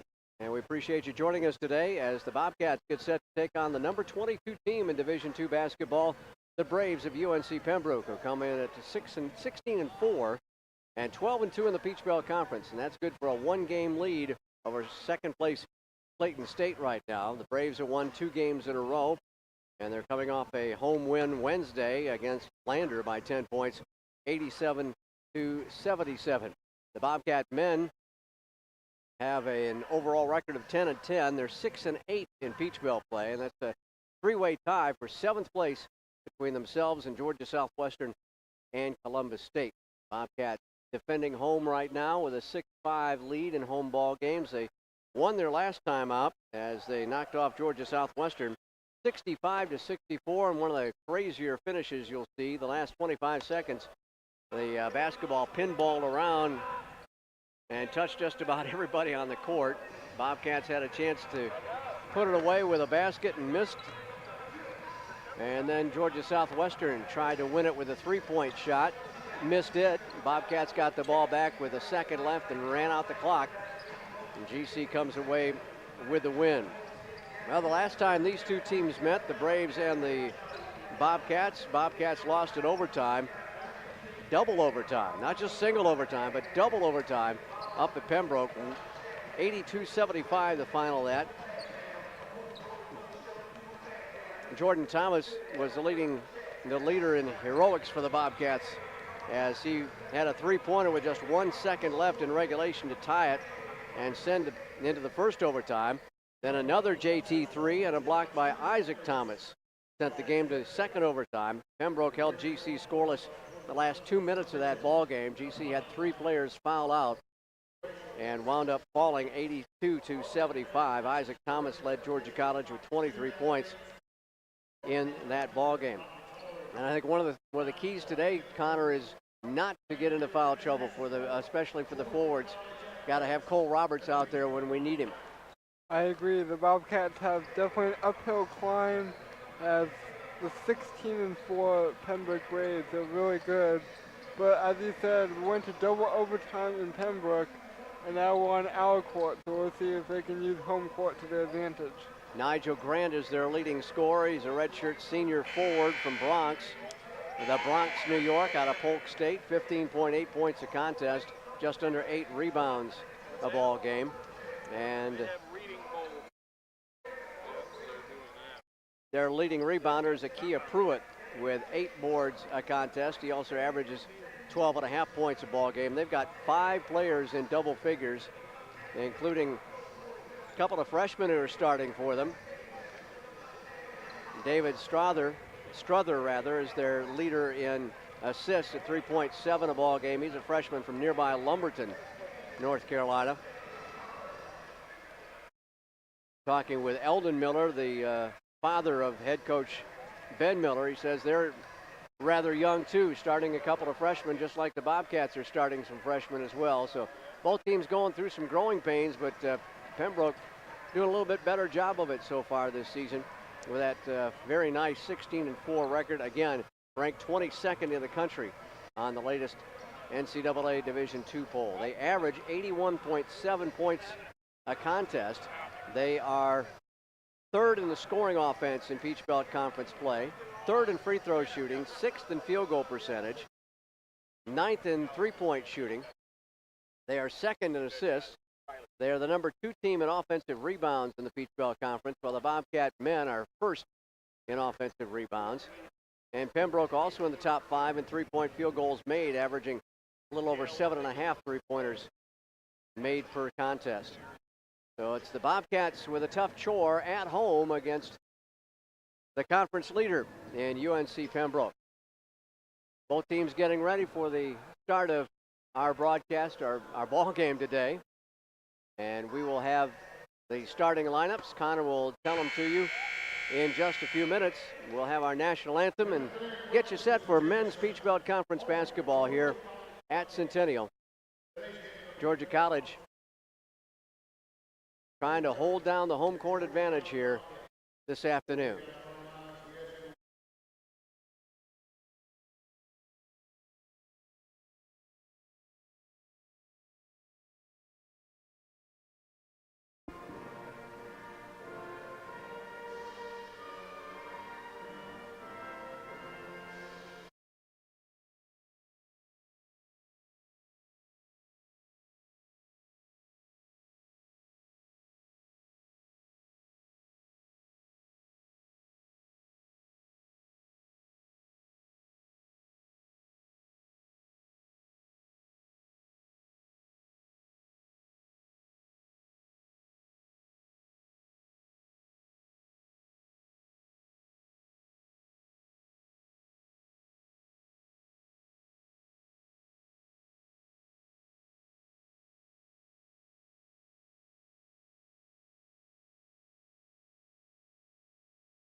getting set to get this one going here at Centennial. And time to meet the starters for the two teams. To tell you about them, here is Connor King.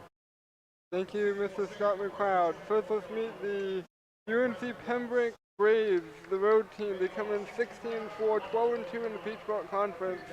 They're coached by Ben Miller, 10th season as the coach. They start with number 0, Brandon Watt. Number 2, David Truzer. Number 4, Akia Pruitt. Number 5, Nikhil Grant. And number 10, Tyrell Cook. That's Watts, Schroeder, Pruitt, Grant, and Cook. Now for your host, Georgia College Bobcats, 10-10, 6-8 in the Peach Belt Conference. They're coached by the 4th season Mark Amos. Number 4, Jordan Thomas. Number 5, Garrett DeBoles. Number 15, Chapin Rianzon. Number 30, Justin Cave. And number 32, Cole Roberts. That's Thomas, DeBoles, Rianzon, Cave, and Roberts. All right, thank you, Connor. Bobcats will be dressed out in the home whites, heading right to left across your screen toward the north goal here at Centennial. And the Pembroke Braves decked out in their road blacks. Got a unique look to the trunks with gold top and black toward the bottom. Almost looks like a midriff look. They got the gold numbers trimmed in white, and we're about set for action here today. As Pruitt, all 6-7 of them from Winston-Salem, North Carolina, will be in the midcourt circle up against the Bobcats, 6'7" Isaac Thomas from Tryon, Georgia. Officiating crew is ready, and we're about set. No, we're going to have DeBoles. A late change to the lineup. Garrett DeBoles is in the midcourt circle. Thomas not starting today's ball game. He's on the bench, but he's not starting today. It's only the second missed start. Here's Watts at the top of the circle, gets it left side to Struther. Straightaway 3 off the top of the key. Tyrell Kirk, the freshman from Whiteville, North Carolina, his 29th three-pointer made. And an early 3-0 lead for Pembroke. Again, they are very good at three-ball shooting. And put up almost 8 down the well. And the tie, nope, it's a long 2 for Justin Cave, a freshman from Savannah. So close to a 3. So you got Struther and Kirk both as the freshmen in the starting lineup for Coach Miller today. A wraparound pass, and they beat him to the spot. Pruitt easily off the window. Makes it a 5-2 lead with a minute gone by. Two freshmen going at it as JT brings the ball up into the front court. Ball on the near sideline, stolen away by Watts. Somehow he stayed in bounds. And a foul on Jordan Thomas, his first and team's first to start the day. I don't know how Watts was able to stay in bounds on that near sideline, because you had Coach Miller right there, and Isaac Thomas is right there, and they're having a nice little chat as Watts puts up the first free throw, and it's no good. Here comes Isaac. He'll pick up Cole Roberts. Very unusual that Isaac Thomas didn't get the start. That was his second missed start of the season. Second free throw is good for Watts, who's a 62% free throw shooter on the year. Full court pressure, man-to-man. Jordan flies it ahead to Isaac. The Thomas brothers get at it. Back off to Jordan between the rings. He'll walk it out back toward midcourt. Bobcats trail 6-2.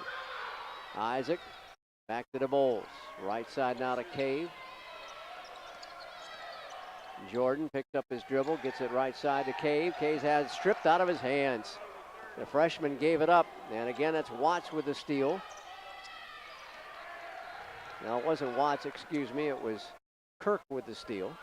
And there's a two-hand flush by Akia Pruitt, and Mark Gaines has seen enough. He wants a timeout. Kia Pruitt with a two-hand jam, giving them a 6-point lead. That two-handed jam, we could hear it from the side of the court here as when he released his hand from the rim. A couple of times already, Pembroke has picked the pocket of the Bobcats, and they've turned them into points either at the free throw line or with that dunk. GC being a little sloppy with the basketball. Coach Gaines before the ball game said that this game may be decided by the guards because both teams are pretty well equal in terms of size inside and down low. So we'll see which guard combo is going to play the best. Ryerson will inbound it to Jordan. Ryerson still in the backcourt, gets it across the timeline to Isaac. He's double teamed, holding on to it, looks to get rid of it. Now he's got to get it on the floor, get a 5 count. Go to the free throw line of the Bulls. He'll take it to the rack. They pushed him outside as Grant did not allow him to come in. Pembroke with a takeaway and the rebound. Nigel Grant tried to go up and under and didn't get it. GC comes away with a loose ball. Ryerson signaled for the basketball, has come inside the arc. We drop it down to the Bulls. He got muscled up, no foul called, and Watts gets the rebound for the Braves. Bobcats stuck on 2 points in the first 2.5 minutes of this ball game. Straightaway 3 by Pruitt, nothing but net. His 11th 3-ball to fall, and Gano wants another timeout. Not afraid to pull the trigger on the timeout is Mark Gaines. He's already used 2 of them, as the Bobcats are not getting the job done to his satisfaction defensively. Already down by 9 here with about just under 3 minutes into the contest. Not looking good for the Bobcats early on. And we've been told from the booth up above, Thompson saying that Isaac did not start because of the technical foul on him on Wednesday. So he was not allowed to start the ball game by Coach Gaines.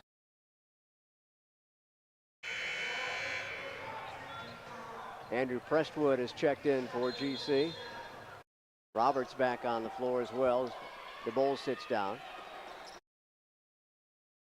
GC has 3 freshmen on the floor now, a sophomore and a junior.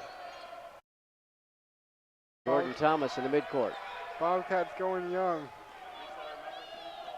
Prestwood on the dribble drive, 15 to shoot. Bobcats stuck on just 2 points in the first 3 minutes of this game. Ryerson top of the circle, 3, and he knocked it in. Nice 3-pointer, slightly from the right. 5-11, Pembroke. 21st 3-pointer for Chapin on the year in 70 attempts. Right about 30%.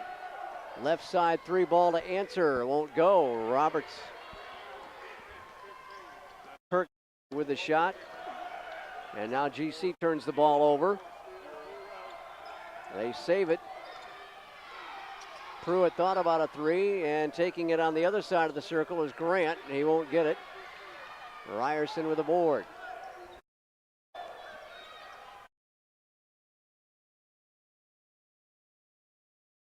Jordan gets it out to Andrew. Now to Chapin. We'll get a break after the next dead ball. Cole Roberts faked the handoff. Now gets it off to Jordan. 5 to shoot now. And Thomas has his shot rejected. Gets it back again. Has to put up a prayer. It's a glass ball and a shot clock violation. Nigel Grant, I believe, was the guy who got the block. And we've got a timeout on the floor with 11 to 5 Pembroke lead. Back in just a moment on the Bobcat Broadcast Network.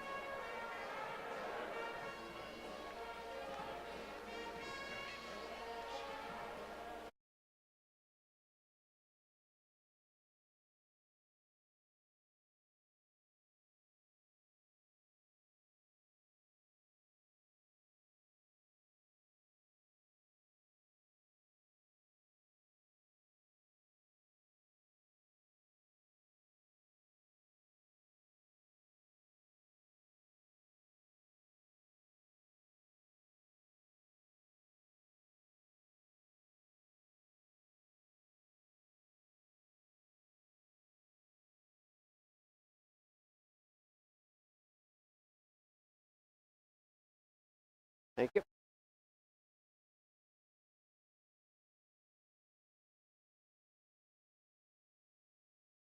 A little over 4 minutes gone by in this first half, and Georgia College down by 6. Connor? They're not looking too good. As you look at the point total so far, leader on Pembroke, 7 points goes to Akia Purk.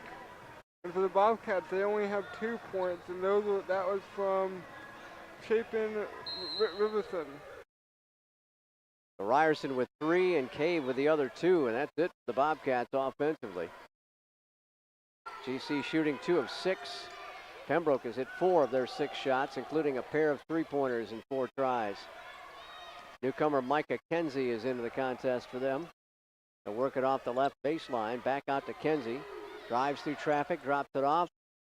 Jumper from the corner is good as James Murray Bowles makes his statement immediately. Coming in and getting a 3-pointer, his 12th of the year. That's a 14-5 lead.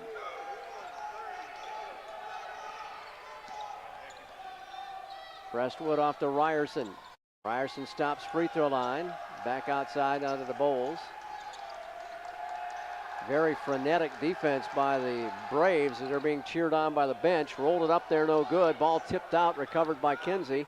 They go to a fast break, drive it ahead, and a shot blocked by Ryerson. The ball is loose on the deck. Thomas gathers it in, gets it off to Jordan. And Jordan Thomas brings it up. Off to Ryerson. Chapin lobs it low, and it's thrown away again. Bobcats with 5 turnovers already. Little dribble drive at the top of the circle. Kirk now back to Kinsey, back to Kirk straight away. Left wing to Watt. Thomas trying to fight through the screen. They drive it down and throw it away. Wait a minute, the baseline official says it was tipped out by a Bobcat. Bryce Booker comes on the floor for the first time. Cole Roberts rejoins the affair. It will be Pembroke's ball. Watch to put it in play. Gets it into Murray Bowles. He'll drive and score. He just drove right through the Bobcat defense. The Bowles has the ball knocked out of the hands by Watts. Watts tried to steal the call away by the official. The Bowles trying to drive. Watts had position. And the inbounds pass is stolen away by Kinsey. Kinsey quickly down the floor. Right side 3 is no good. Fight for the rebound. Thomas gathers it in, fires it ahead, and the ball volleyballed into the hands of a Brave. Georgia College just not taking care of the basketball right now. That ball covered a lot of air.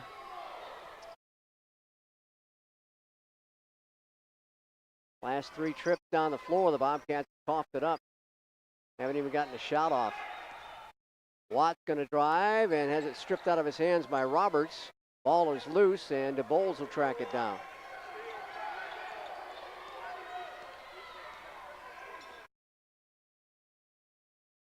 Trying to cut into an 11-point deficit. Bobcats go double high. We get it down low to the Bowles, up and missed it. Clangs off the front rim. Trailer 3 is no good by Murray to Bowles.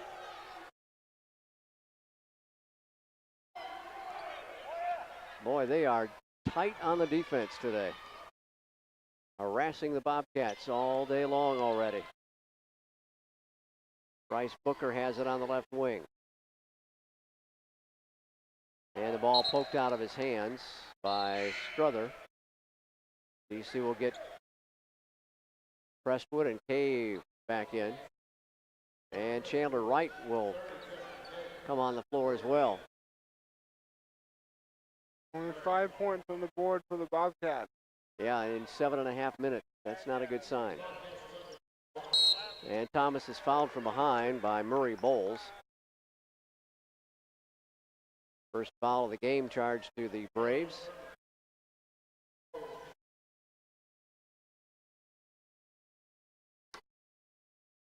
Bryce Booker will inbound it to Isaac Thomas. And Prestwood slid on the floor but recovers and gets the handoff and off his hands, out of bounds.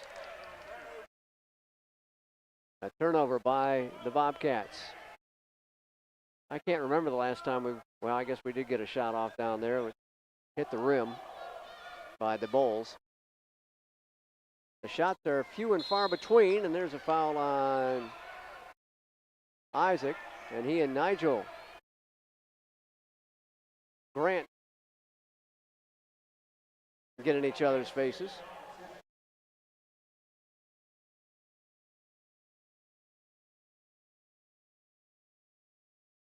Bobcats not going to back down to the physicality of these Braves, as a lot of teams in the Peach Belt will do. And there's an offensive foul called on Nigel Grant. Knocked Isaac Thomas to the deck, so Isaac gets some Purple Heart points. Got our under 12 media timeout, and Georgia College still stuck on 5 points. We'll be back in just a bit on the Bobcat Broadcast Network.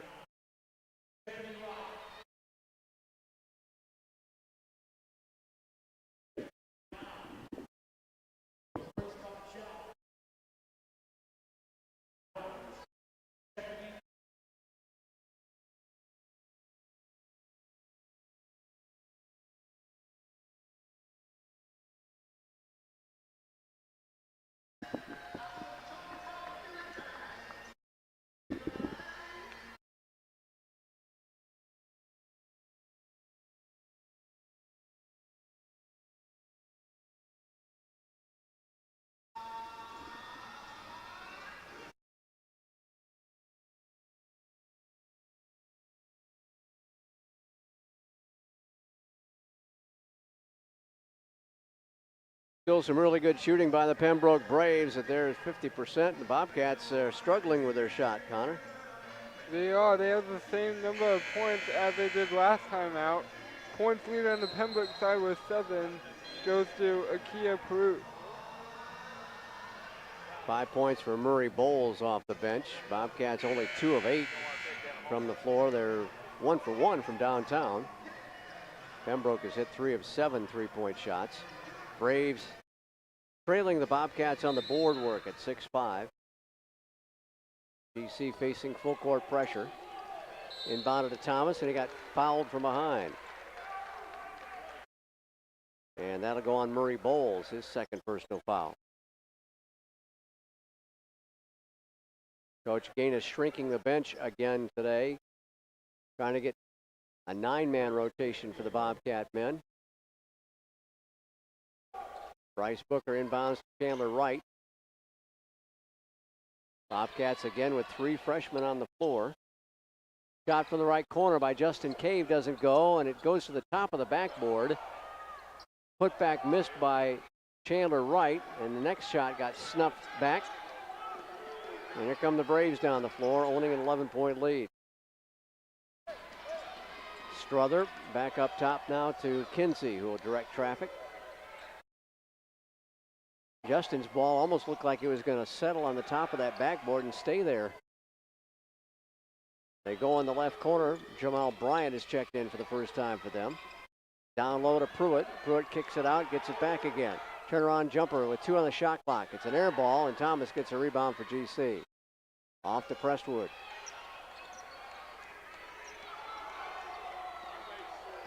Five points in 9 minutes of action for the Bobcat men. Prestwood. Ball just got taken away by Pruitt. I don't know where Andrew was going with it, but didn't wind up in the right spot. Up top to Kinsey, around the right perimeter, 3 ball away, and it's short by Bryant. GC rebounds ahead to Chandler Wright. He went for the stuff and hit the front of the rim with it.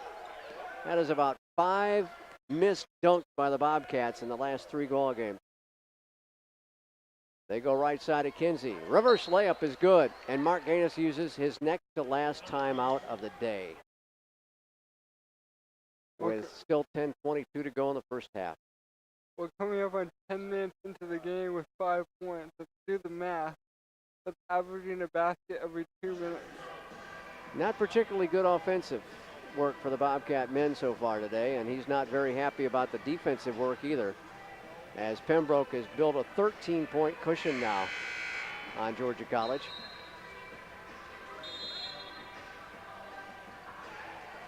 They have to do something if they want to get back in this game, because if they don't do something the second half of the first half, Pembroke would have run with the game.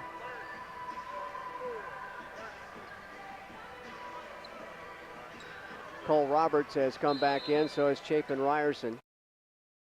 Booker, Cave, and now Jordan Thomas also on the floor again. Number 22 in the country, putting a licking on the Bobcats already. They've gone to a zone, jumper baseline. Good by Chapin Ryerson.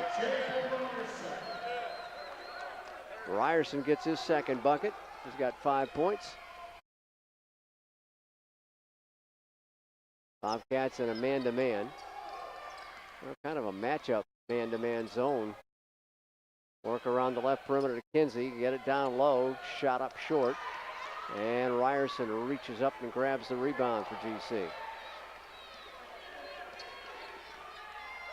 Jordan Thomas bidding for Freshman of the Year honors with the basketball. Off to Ryerson. Now to Cole. Cole at the top of the circle, needs some help. And he just locked in Jordan and one at the other end. Thomas with the foul.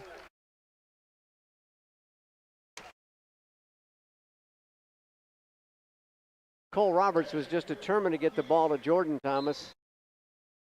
And then it got stolen away. And Jordan retaliates with a foul. Kinsey will go to the line, 52.5% at the stripe. Young man from Atlanta, out of Brookwood High School, former Brookwood Bronco. 6'1" and 165 for the sophomore. He misses the free throw. Pembroke into the 20-point column, up by 13. Bryce Booker, high right wing.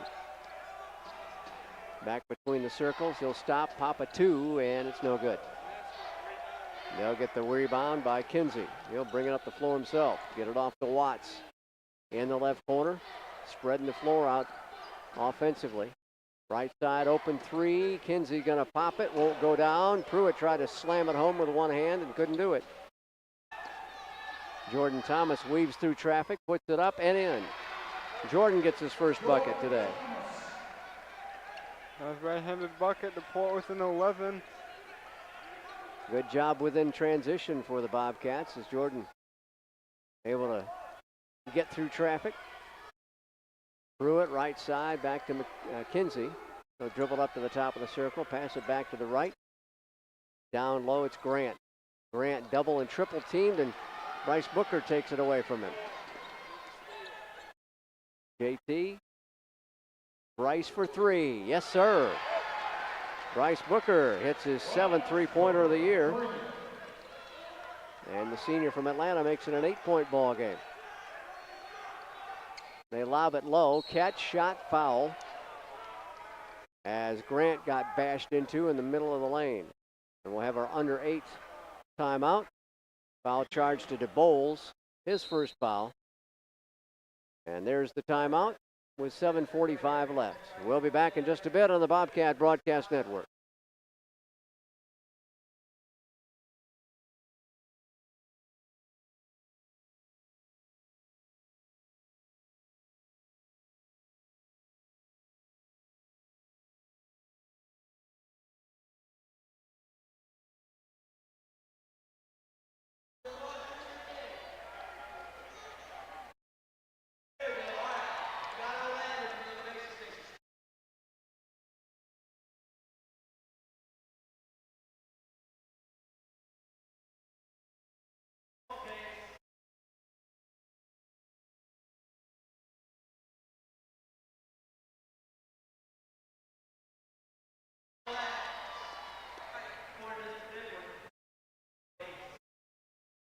Back with you, the Bobcats shooting woes continue, 33%, 5 out of 15, while Pembroke has slipped down to under 50% for the first time today. They're at 8 for 18 at 44%. Georgia College has retaken the rebounding battle, though, at 12-8.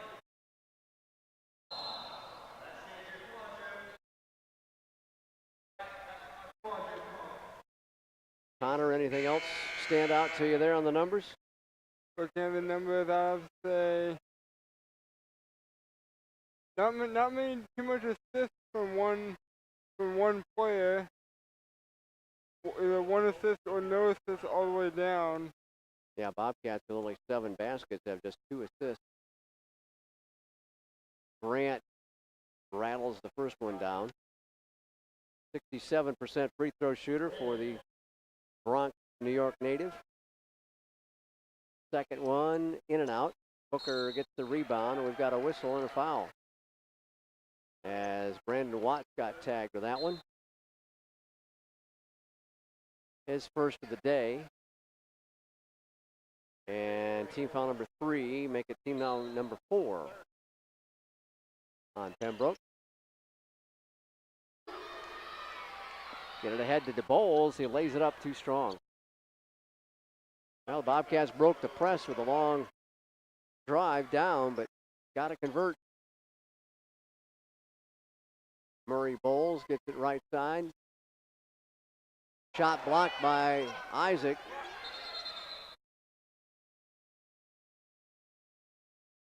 And official stops the clock. They reset the shot clock, I believe. It should be down. It was not a change of possession. It was just a blocked shot. There are only 9 on the shot clock now.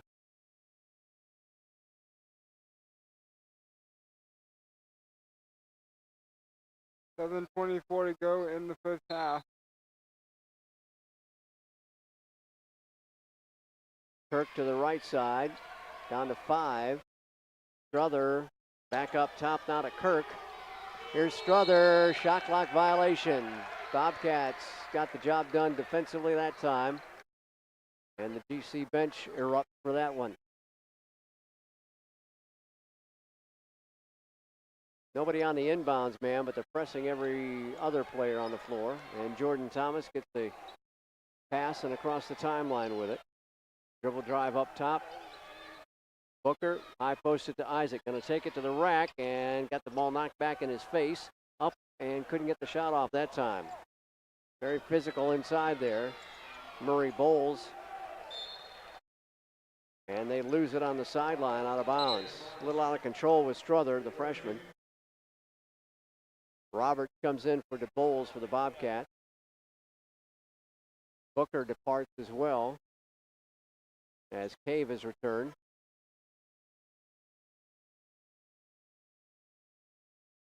Bobcats are staying close because of the mistakes by the Braves. Ryerson working on Watt, goes to the baseline, puts it off the window, knocks it down again. He's got 7 of the 14 for the Bobcats.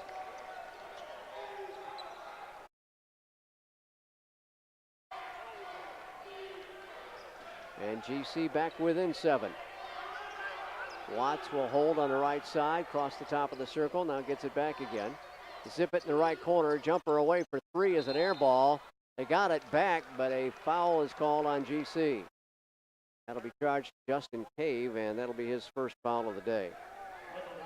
Team foul number 5 on Bobcats. Non-shooting, so they'll inbound it, the Braves will.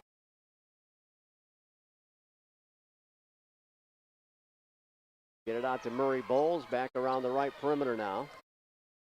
Kirk up top. Shot clock whittling down here. Jumper right side doesn't go, and we've got a foul on the rebound, and it's on GC.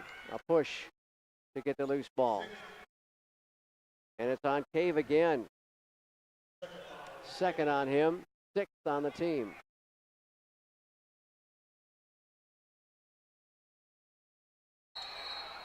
And now an offensive foul charged as Cave got knocked to the deck.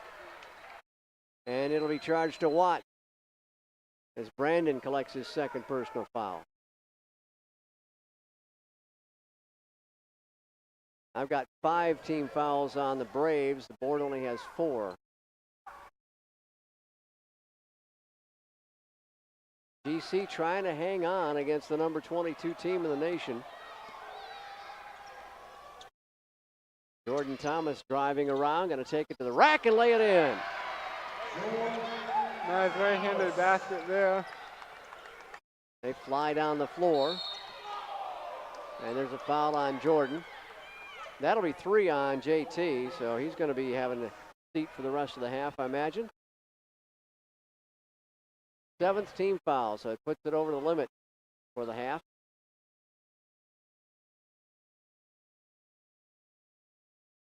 Bobcats within 6, 21-16.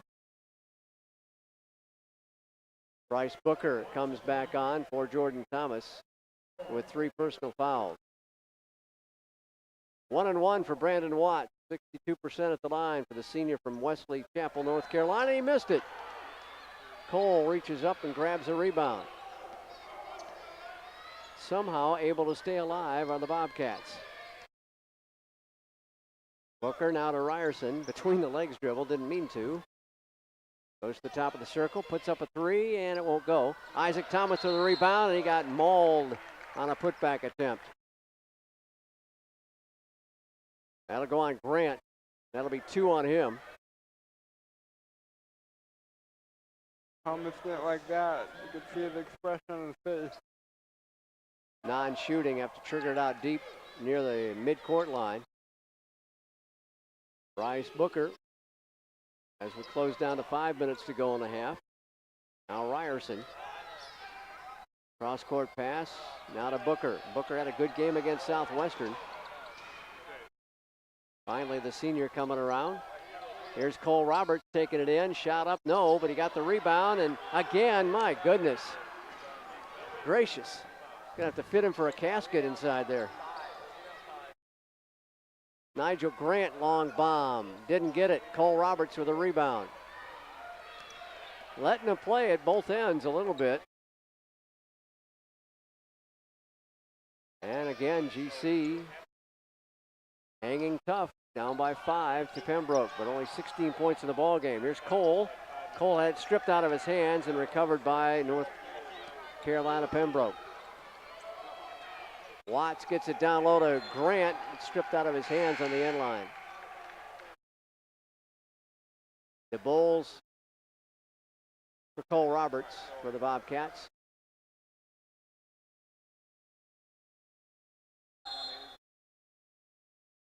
Still 21-16.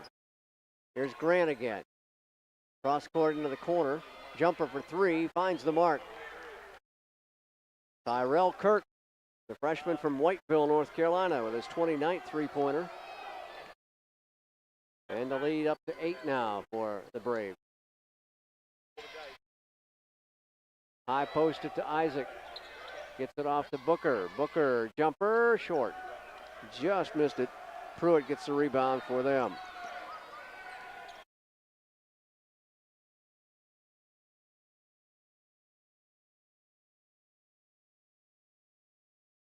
Strother around the right perimeter to Watts.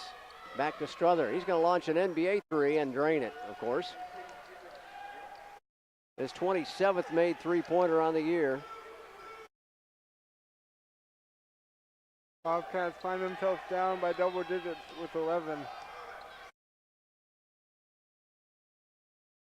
Had it down to 5 for a while, and now it's back up to 11. 3 minutes and change left, and it's thrown away. The Bulls spun away from the bounce pass. Bobcats just giving it up way too many times. They get it low to Pruitt, and it's knocked out of his hands. Ryerson off to Brooker, and it's tipped out of bounds. And we've got our under 4 timeout finally, as it had racehorse basketball for a while there. GC trailing by 11, and we'll be back in a bit on the Bobcat Broadcast Network.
Bobcats with 11 turnovers already in this ball game. They're shooting just 29%, 7 of 24. Pembroke at 42%, 10 of 24 with 8 turnovers. GC to inbound it, get it to Ryerson rather. She'll dribble up on a wing. Cross-court pass, not a good one, but saved by Cave. A Cave save. Booker accelerates down the lane, floats it up there off the window. Roberts couldn't get the rebound, but DeBoles does, and he'll stick it home. Somehow it got out of the hands of Cole, but there was DeBoles to gather it in and knock it down. Wraparound pass stolen away by GC. Bobcats trying to make a run here in the final 2+ minutes. Here's Bryce Booker driving and scoring. Nice basket there. Fast movement. He got down before they really could set up defensively and went through traffic again. 7-point deficit now, and Cole Roberts will be hit with a foul as he tried to defend the entry pass to Pruitt. 1:50 to go in the half. Bobcats down by 7. Cole gets his first foul, team foul number 8, so it's 1-1 for Pruitt. Pruitt with 7 points and 3 rebounds, an assist, a block, and 2 steals. He's filling up the stat line. 62% free throw shooter, the sophomore from Winston-Salem, North Carolina, and he missed it. The Bobcats hope to make it hurt at the north end. Jordan Thomas playing on thin ice now with 3 fouls. And still 100 seconds to go before halftime. Comes through a couple of defenders, gets it off now to Roberts. Back up top to Ryerson, and Ryerson traveled with it. Turnover number 12 on the Bobcats. Bobcats not doing too well early, still find themselves down by 7 while turning the ball over. Way too many mistakes. We don't have the stat as to points off turnovers right now. Hope to have that for you later on, but just a whole bushel and a peck full of turnovers on the Bobcats. They go to the right baseline with Murray Bowles. He and Isaac fighting. He'll spin to the baseline and score. Nice job by Murray Bowles to get away from the defender. 1 minute to go and a 9-point deficit. Jordan picks up his dribble, gets it off to Ryerson. Lob it low, backdoor pass to Thomas, and Thomas muscled up. Cole Roberts gets the rebound and stuffs it in.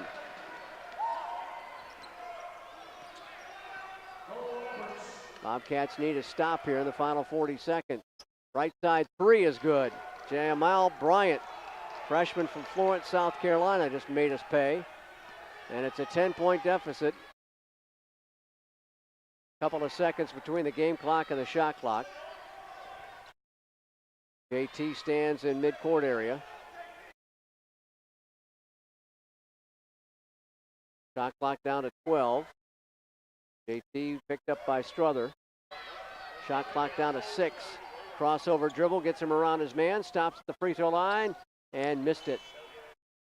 1 second to go, and a traveling violation will end it. As the first half should come to an end here, I believe.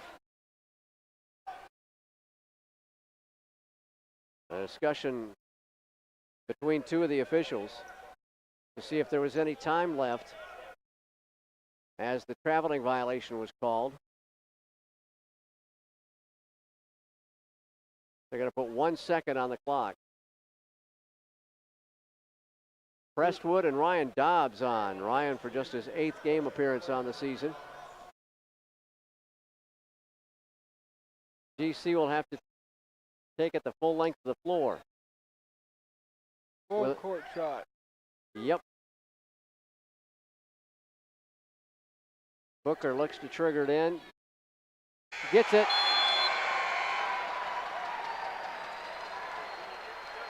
Knifed inside, got the basket. Bryce Booker with 1 second on the game clock scores somehow. And Coach Miller complaining about that last play, as it did seem that it took longer than a second.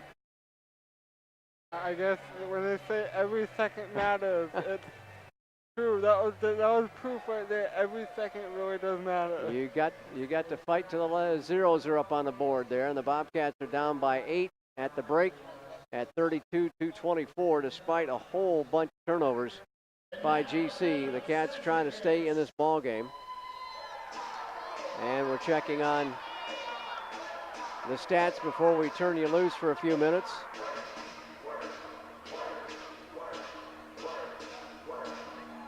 It's 32-24 final score and a half. Bobcats down by 8. Pembroke coaching staff grabbing about 4 stat sheets. And Al Weston will bring us one. And Connor, you have the honors. Well, taking a look at the first half, first for UNC Pembroke. They went 12 for 26, 46.2% shooting. Points leader goes to, with 7, Aika Peru. And looking at the Georgia College side, they went 11 for 32, shot 34.4%, and their top scorer with 5 points is Cole Roberts.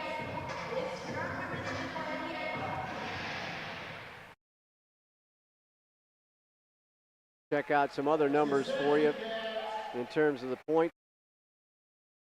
Murray Bowles with 7, along with Pruitt 7. 6 for Tyrell Kirk. 4 for Micah Kinsey off the bench. 3 apiece for Struther and Bryant. And a free throw by Grant. Bobcats have Chapin Ryerson and Bryce Booker with 7 apiece. And 4 points for Jordan Thomas.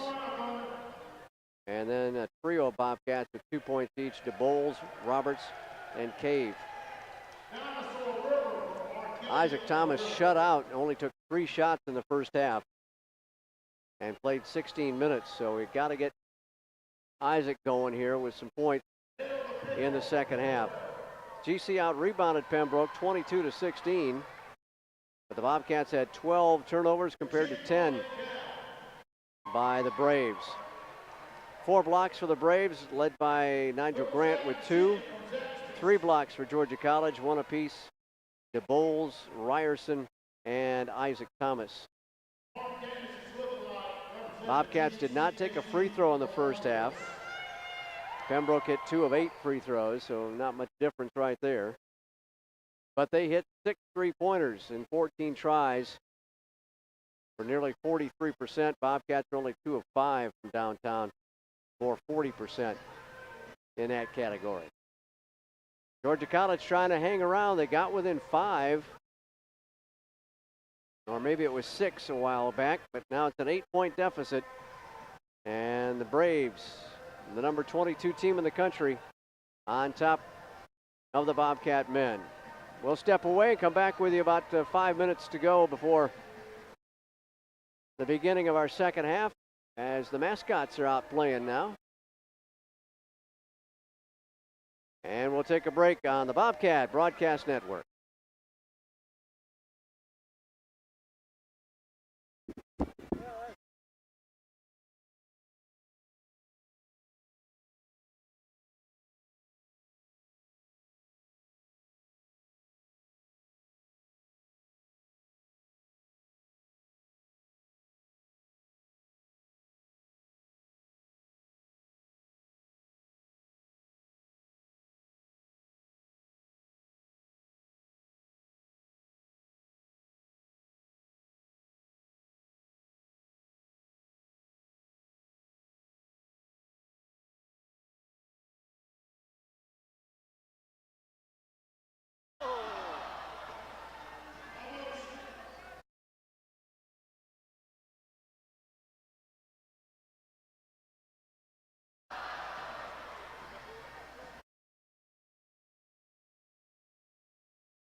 It's halftime at Centennial. The Bobcat men are down by 8 to the UNC Pembroke Braves at 32-24.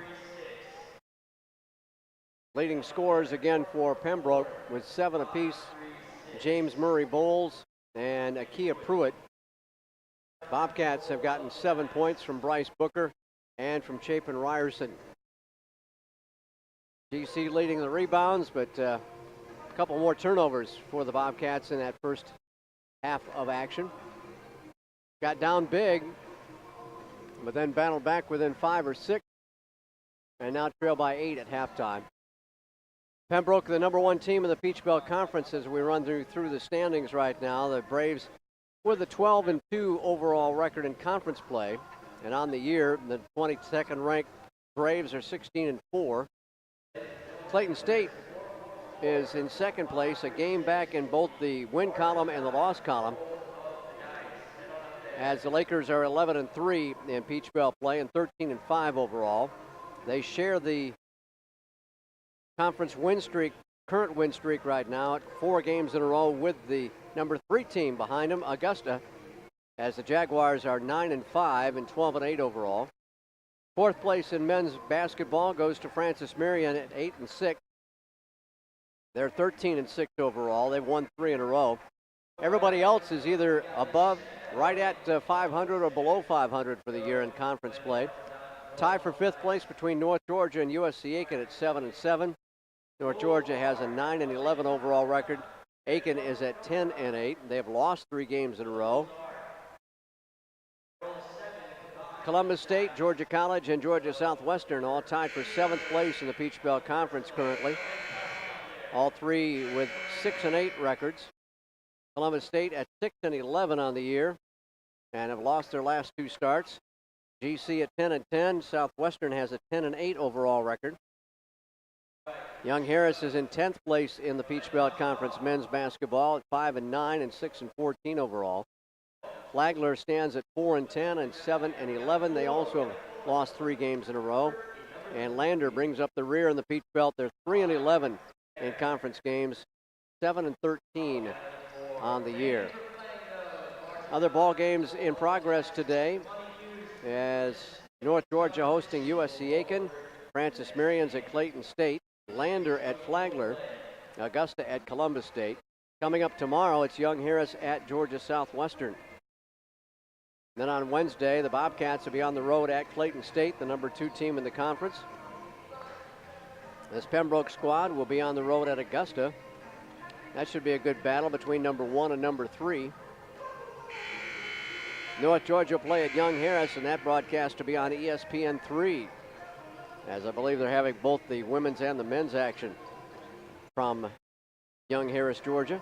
Flagler will be at USC Aiken Wednesday, Francis Marian at Lander, and Georgia Southwestern will be at Columbus State. So that's how things stand in the Peach Belt heading into this Saturday afternoon of action, and we're getting ready for the second half of play here.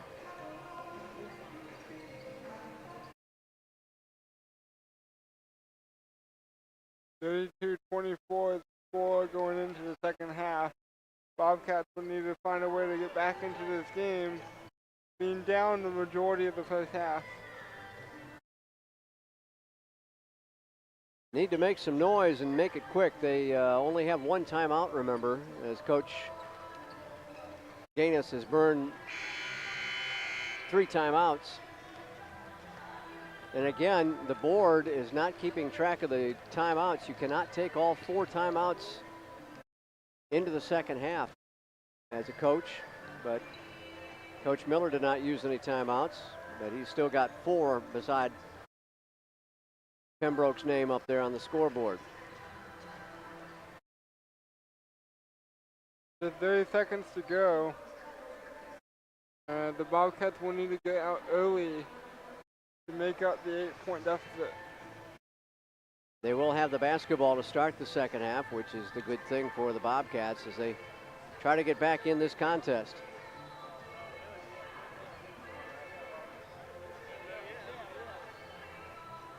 Of course, this is the number 1 team in the Peach Belt Conference, so the Bobcats knew going in this was going to be a challenge. But they're going to have to defend home court here in the second half. It's a very physical ball game. We've seen a lot of activity inside especially. The fouls don't recognize that, though. Only 8 fouls against GC and 6 in the first half on UNC Pembroke. But they are duking it out here today. Georgia College will start DeBowles, Isaac Thomas, Justin Cave, Cole Roberts, and Jordan Thomas.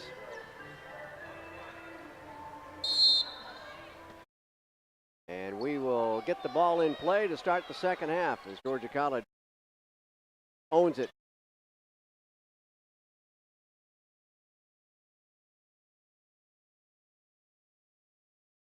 Isaac in the right corner, fakes the 3, gets his man in the air. Pruitt can't take advantage of it.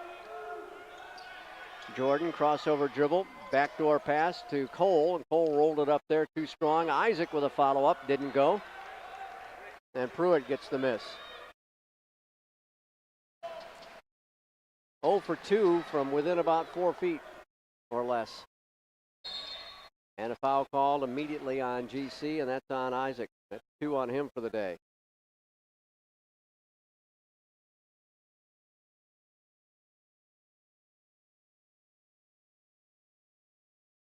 Ben Watts inbounds the ball. They work it to the far side.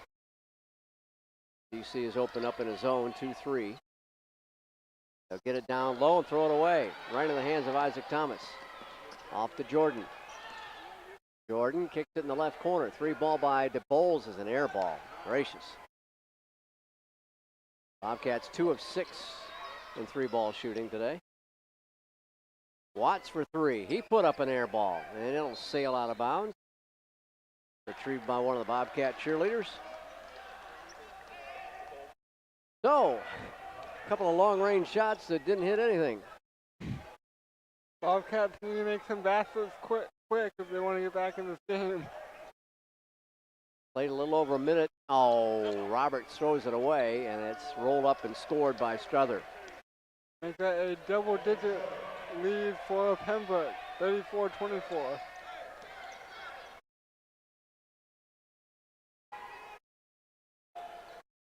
They threatened to put this thing away in the first half. The Bulls saves it. Nice job to gather it in at the baseline. They had at least a 12-point lead in that first half and looked like they're going to waltz out of here. Bobcats hung tough, and now we throw the ball away again. Pruitt picks it off, gets it off to Watts. Watts back up top to Kirk. Lob it low, and Roberts going to get tagged with a foul from behind as he went up and shoved Pruitt. That's 2 on Cole, 2 on the team in the half. 24-34, Bobcats down by 10. 18:06 to go in the game. Ryerson replaces Robert. They get it down low, now right side. Watts with the jumper, refuses to fall. Whistle on the rebound, and it goes against GC. We are at home, aren't we? Last time I checked, we are. Okay, that's 3 on Justin and 3 on the team in the half.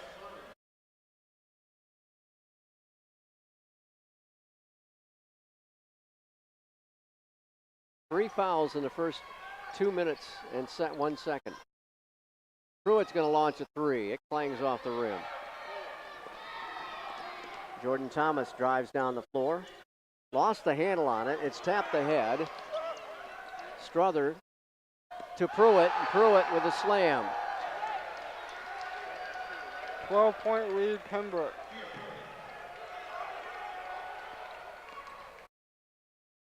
Steal at midcourt. Off to Kirk. And Pruitt again, back-to-back dunks. 14-point lead, Pembroke.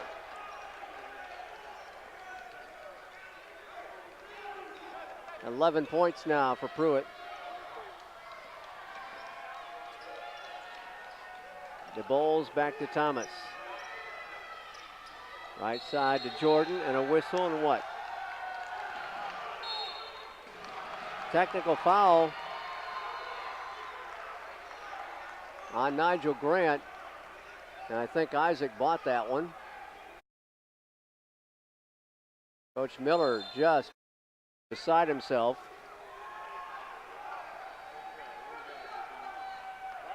They put a foul on Isaac to begin with, and then a technical foul on Grant. Isaac Thomas gets his 3rd foul.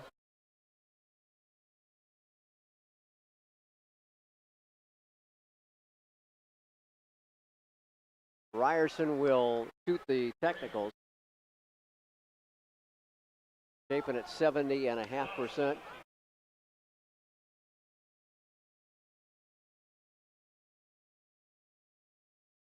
Coach Miller's still hot over there.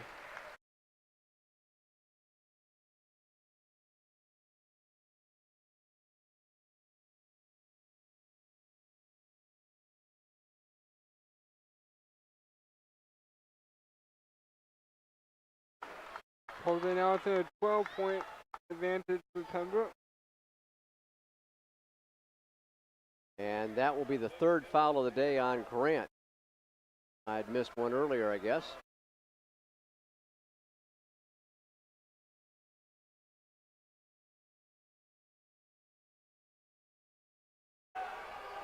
Coach Miller still giving the official an earful.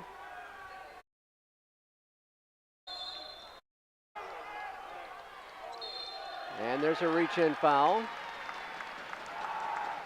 Strother grabbing Bryce Booker. And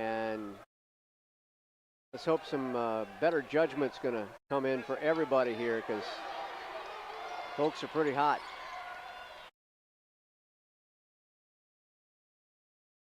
The Bowles wraps around to Ryerson, back outside, three-pointer away, no good. Rebound by Roberts, and he'll stick it back in there.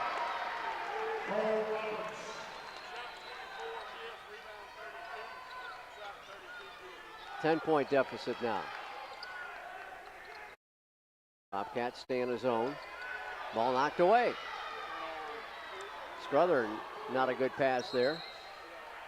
Tipped out of bounds at the south baseline. GC will have it.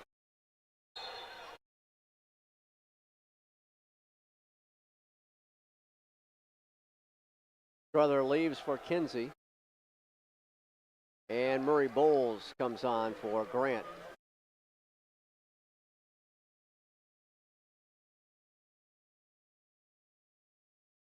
Cats look to inbound it.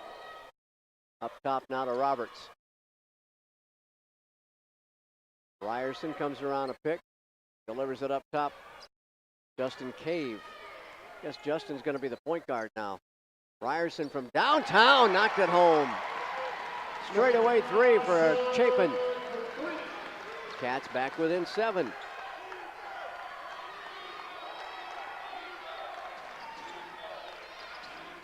Up top, Kinsey. To Watts, back to Kinsey, back to Watts on the left wing. And we've got a foul on Cole Roberts. That'll be 3 on him.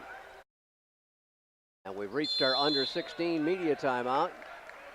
So we'll take a break. Bobcats trail by 7, 38-31. Back in a bit on the Bobcat Broadcast Network.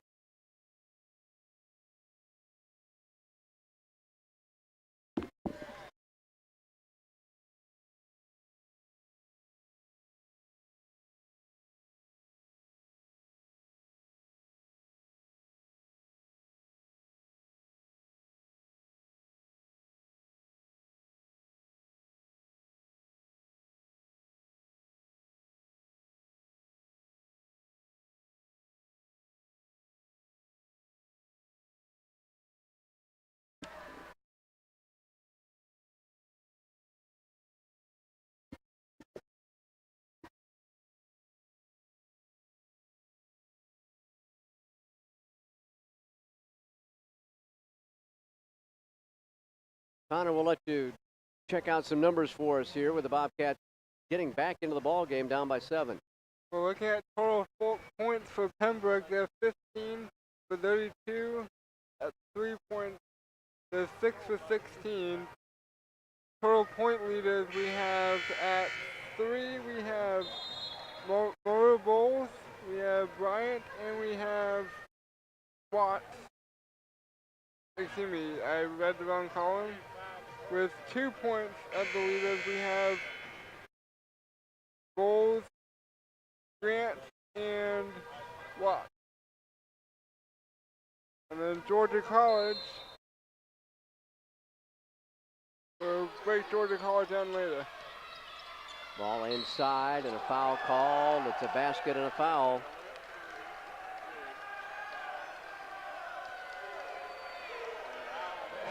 The Bowles collects his second foul.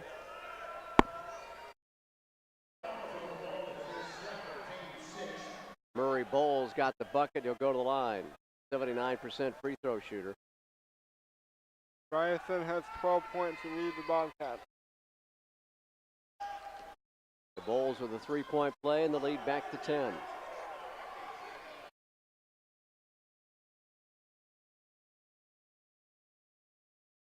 In the left corner, Cave comes up on the wing with a dribble. Not a Booker between the rings. Ryerson going to try for a 3 again. The freshman missed it. And rebound battered around, and finally recovered by the Braves. They've got a break going. They can't use it though. Akia Pruitt from downtown. Air ball is missed. Shot blocked off the window, but there is Murray Bowles to clean it up and knock it down. And the lead back to a dozen.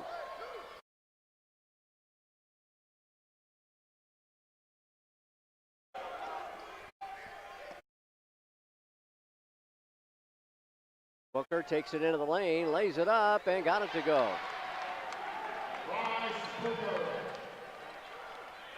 Bryce with 7 points. Make it 9 points now.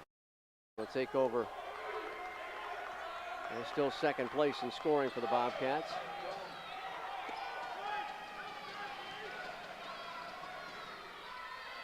Watts goes baseline left. He got fouled.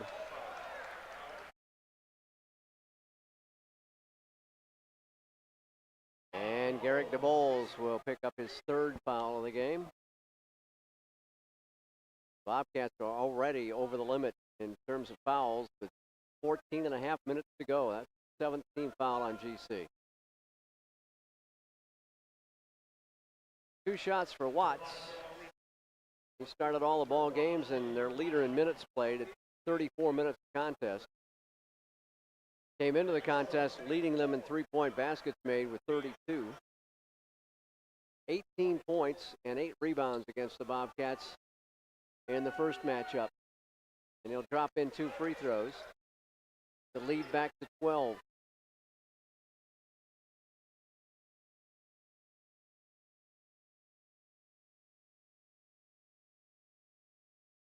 Jordan Thomas down to Isaac off the right block. Backs his way in. Uses the left hand. Rolled it up there and missed it. Murray Bowles gets the rebound.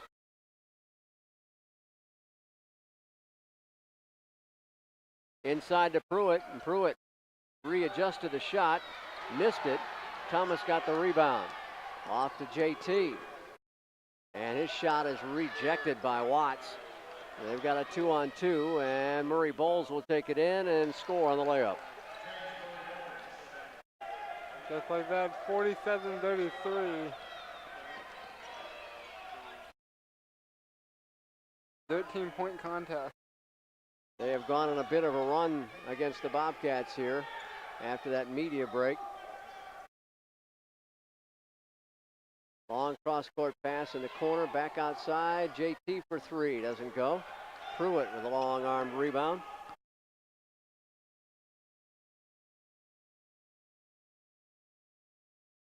Watt from way outside, cans it.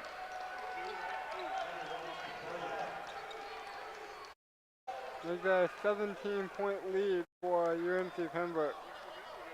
Starting to run away with it here with still 13 minutes to go. GC just cannot get any offense going as Booker will take it in, and he got fouled. Going to the hole. Pembroke has passed the 50-point mark. Pruitt gets the first foul charged to him today. Only the 3rd team foul and a half on the Braves. Here's Booker to shoot 2. Bryce 70.5%. Senior from Atlanta, the only senior still active on the roster for the Bobcat men. Desmond Mitchell-LaFlamme is trying to get a red shirt after the broken ankle early this season.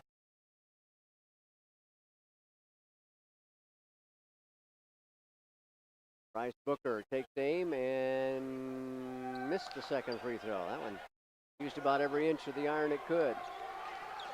10 points on the day for Booker. Back-to-back good games for Bryce. Had 8 points and 7 rebounds against them the first matchup. They lob it underneath. Easy bucket for Grant. Bobcats didn't switch off defensively, and Grant was wide open. Up to an 18-point lead now. Ryerson circles in left side of the lane. Laid it up too strong. Thomas tracks down the rebound. Floats it up there and missed it. Cole Roberts mistimed his jump, and Bryce Booker is going to get called with a tic-tac foul at midcourt. First foul on Bryce, but the 8th on the Bobcats, so it's 1-1 at the north end. And the visitors may be shooting a lot of free throws down the stretch here. Mark McCorkle will check in. Excuse me, that's his brother. Matt McCorkle is on the floor. As Ryerson has a seat. Strother, an 86% free throw shooter on the year, will drop in the first one. Freshman from Lumberton. Only about, 15 miles away from Pembroke. Off the interstate. 20-point cushion now.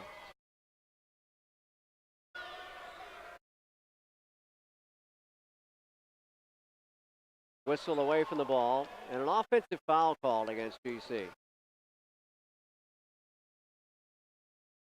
It is on McCorkle. Team foul number 9 in the half.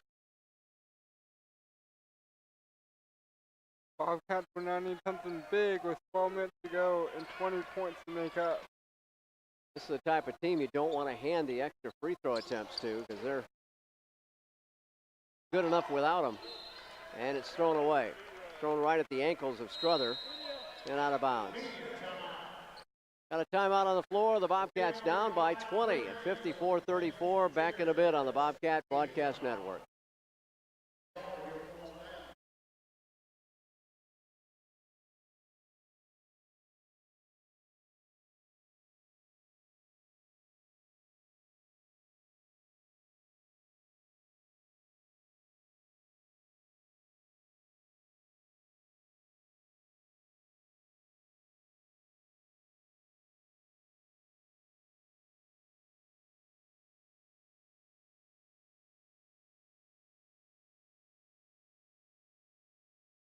Thank you.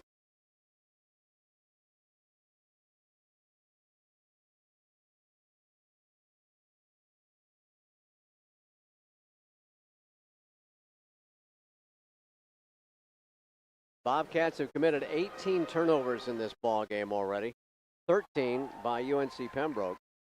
So not a very clean ball game, but a huge lead for the Braves. They continue to shoot well.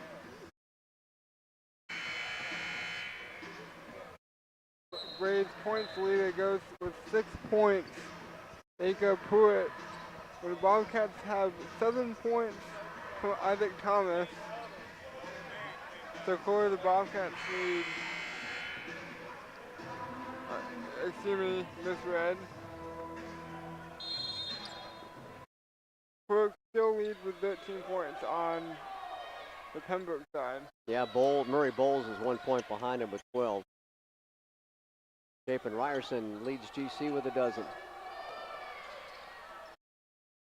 Now let's see if the Bobcats can get something going. Jordan Thomas floats in, missed it. Roberts with a rebound. He'll put it back home. Cole Roberts with an offensive rebound, his 7th board. He's got 6 points to go with those rebounds.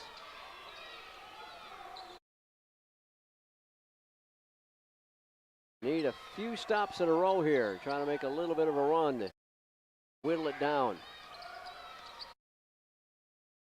The freshman Strother, cross-court pass, long 2 is no good by Kinsey, but there's a follow-up. As Jamal Bryant got the offensive board and the putback. And Mark Gaines will use his final timeout. He will go almost 11 minutes without having a chance to stop the clock here. And it will become a full timeout, so we'll step aside as well. Georgia College trails by 20 still at 56-36. And we'll be right back with you on the Bobcat Broadcast Network. Well, we sure hope baseball's doing better. 19.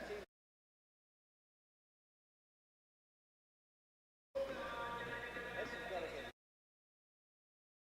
ugly in terms of points and in terms of what's going on the floor.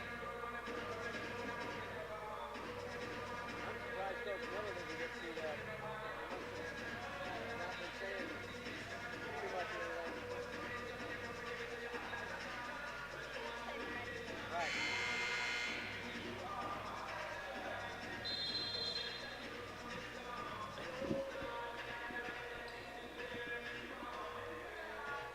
Well, the last game of a 4-game homestand for the Bobcats not going their way right now, Connor. Got to find some way to get back in it. They really do. They're down by 20 with 10:55 to go in the game. They need to average 2 points a minute against a really strong team. Foul over the back on Micah Kenzie. His first foul. Only the fourth on the Braves here in the half. The next foul by Georgia College will put the Braves in the double bonus for the rest of the way.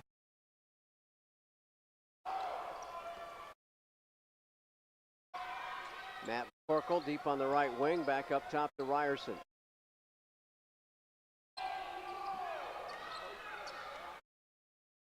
Up top now to Jordan, almost another foul, should have been called. Ryerson's going to bomb a three, and it's no good.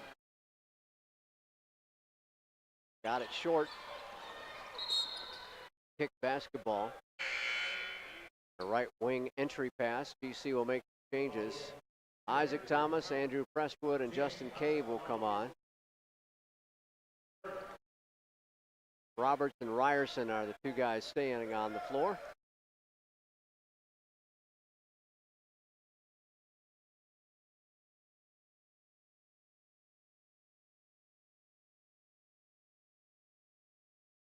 Chat between two of the officials there.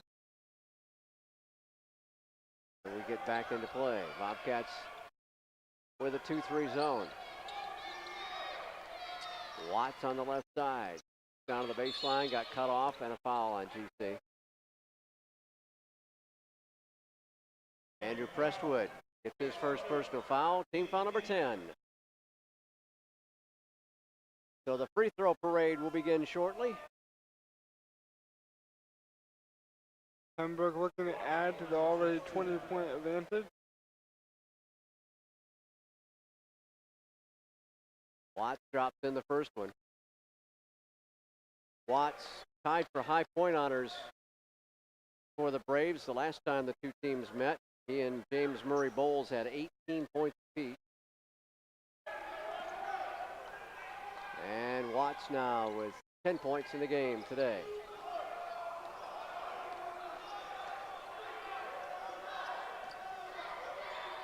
Ryerson way back of the arc. So is Cave on the left side. Cross-court pass.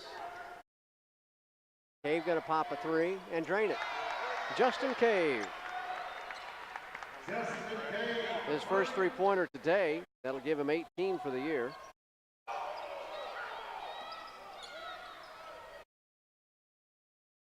Ball got knocked off the knee of Andrew Prestwood and into the Pembroke broadcast booth.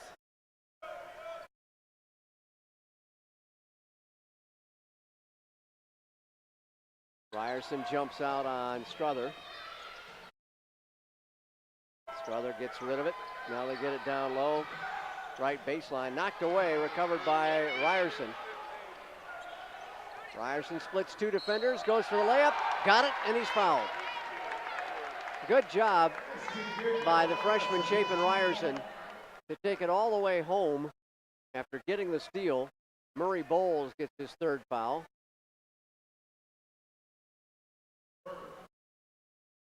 Team foul number 5 in the half. And here's Chapin at the line. And he can't connect on the free throw. Ryerson,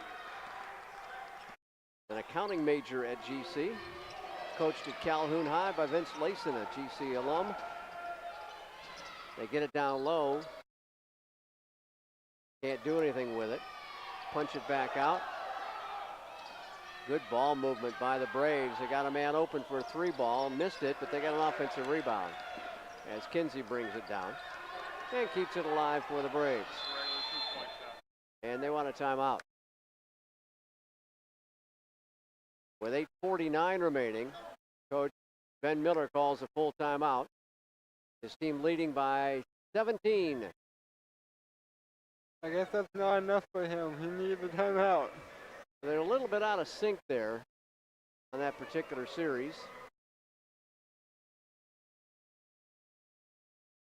So we'll pause as well as Georgia College needs to find a way to fight against the number 22 team in the country. Back in a minute on the Bobcat Broadcast Network.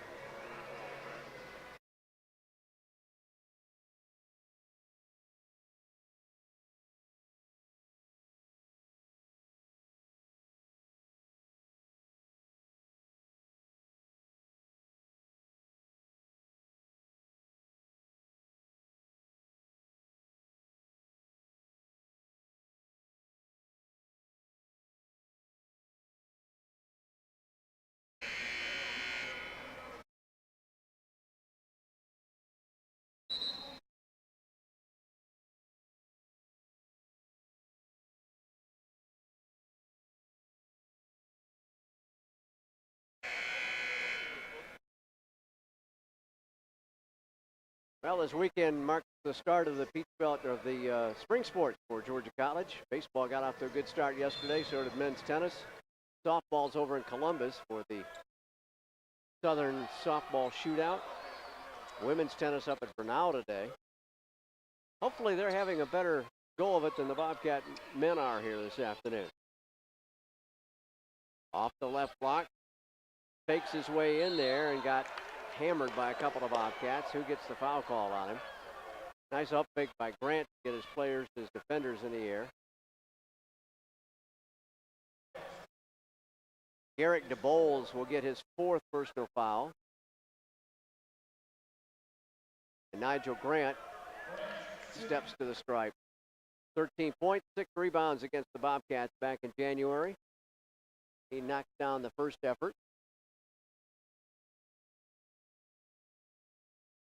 Grant, a 67% free throw shooter, and missed the second one.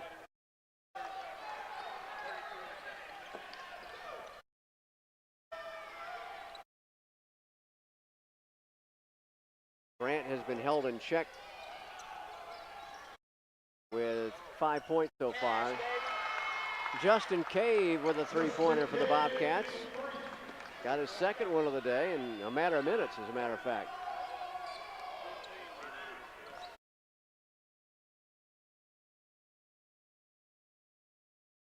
Graves on the right wing.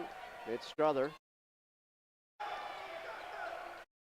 Drops it off. They go right baseline. Cole Roberts fights for it. He knocked it out of bounds. He and Murray Bowles battling for it. We've got our under 8 media timeout now. Bobcats trail by 15 at 59-44. We'll step away on the Bobcat Broadcast Network.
Well, Georgia College was down by 20 points a couple of times in this ball game. Find themselves down by 15 right now. And GC's shooting is starting to fall down a little bit. Chapin got 14 of those 44 points for the Bobcats leading the way. Booker, the only Bobcat in double figures as well with 10 points. Jumper right side, air ball, partially tipped, I believe. Bobcats want to run, and the Braves get back defensively in time. Pruitt leads the Braves scores with 13 points. Right behind him is Murray Bowles with a dozen. Cave went underneath the basket, kicks it out. Prestwood for 3, got it. Nice 3 there from the right side. The freshman Andrew Prestwood drops it in, his 12th three-pointer and 46 tries on the year.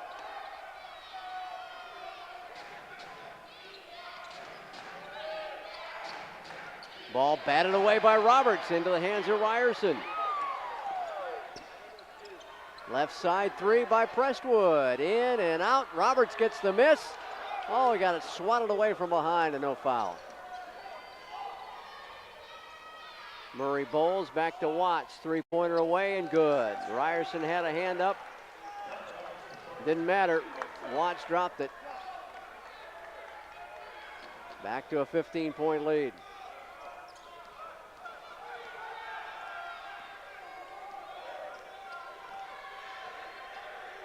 Prestwood between the circles for the Bobcats.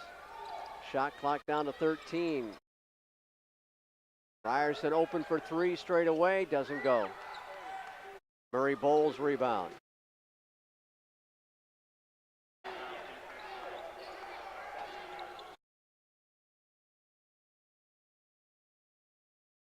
Watts drove, kicked it back out.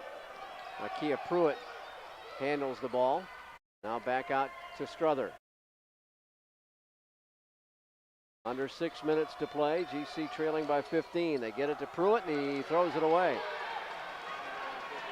Thought there was going to be somebody down the lane, but nobody home.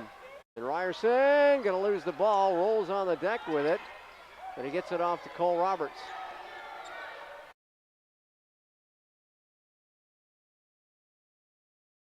GC taking way too much time to try and get a play set up.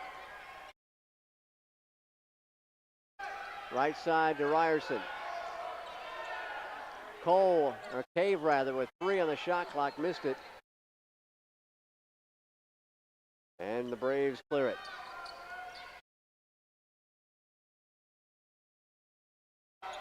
Jumper up right baseline. Long two, good by Tyrell Kirk. 64-47 Pembroke. 17-point advantage.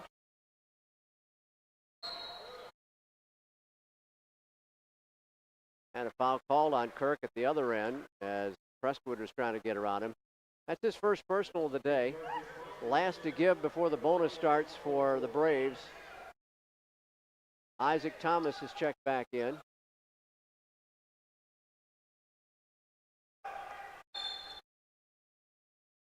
Isaac still held scoreless on the day. Only taken 6 shots. Jumper away, no good. Cave can't get the rebound. Grabbed by Strother. Push it off to Watts. Watts going to go down and a foul call. Isaac gets his 4th foul.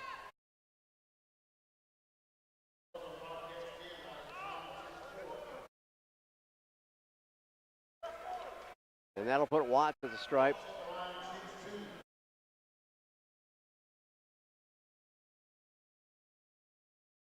Misses the first free throw.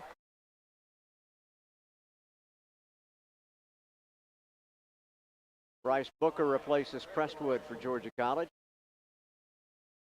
This team is averaging 81 points a ball game. The Bobcats trying to keep them under that at least.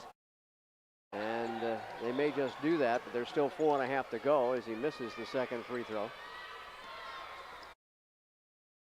In conference games, they're averaging just under 81 points a game. Here's Thomas trying to get his first bucket of the day. Fights his way in there, missed it, but he got fouled. And that'll be Pruitt's second personal foul. So Isaac will go to the free throw line.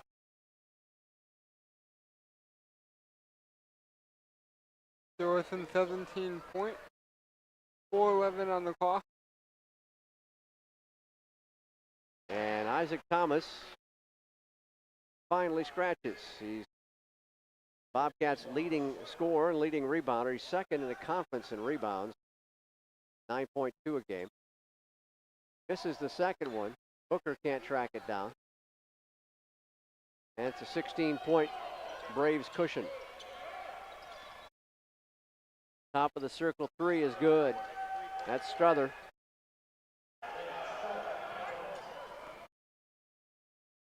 Get it down to Isaac. He rolls that one in and is fouled. A foul off that spinner.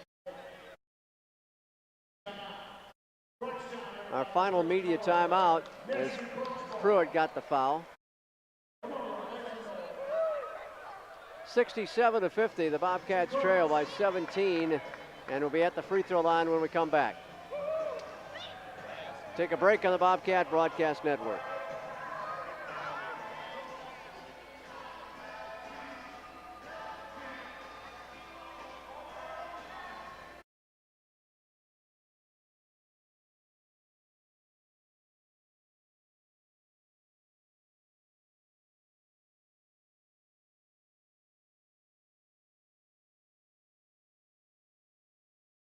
Well, 22-point, no, 20-point lead.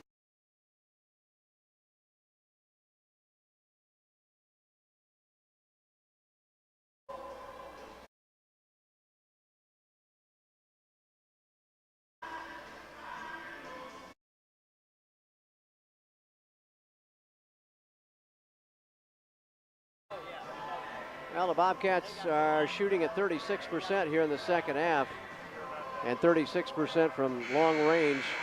But Pembroke smothering us with a 57% shooting effort in half number 2, 12 of 21. They've hit 3 of 8 3 balls.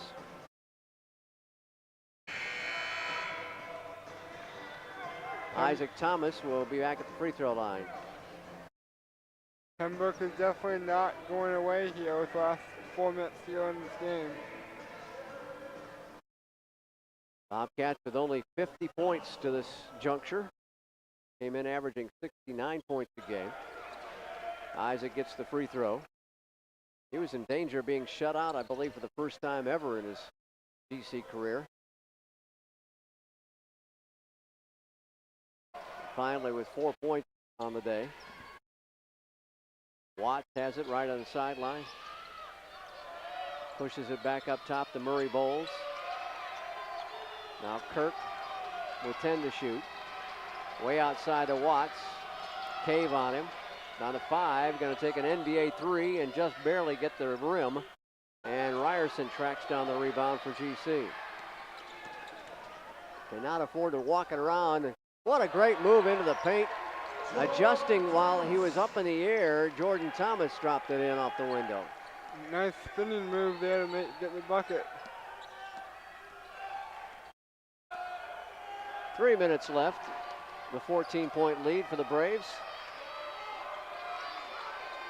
They're content to work some clock down with a 14-point lead. Right side, long 2 is good by Murray Bowles.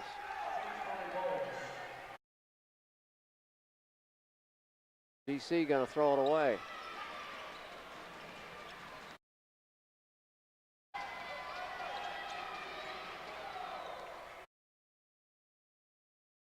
Kirk back to the free throw line. Jumper is nothing but net.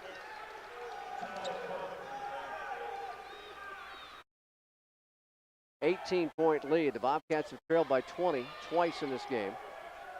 And there's the trail by 22, producer points out. It was 58-36 for a second.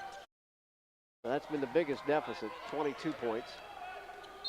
And there's going to be a foul called on Cave, I believe. Nope. Be on Booker. 2 on Bryce. And Tyrell Kirk will get a chance at the free throw line. He'll be shooting 2. Bobcats have put the Braves over the double limit for a long time now. DC will check in Robert, Prestwood, and Bowles.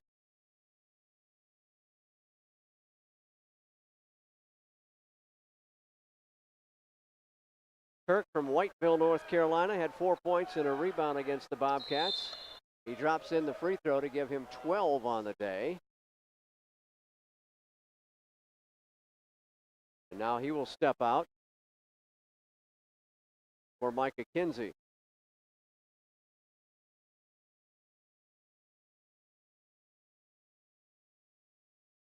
Jordan Thomas around the left perimeter to Prestwood. High post it to Roberts. Cave has to climb the ladder to get the high pass. To Cole at the free throw line. Takes it in, puts it up too strong. Rebound batted around, and the Braves come away with it. 95 seconds left.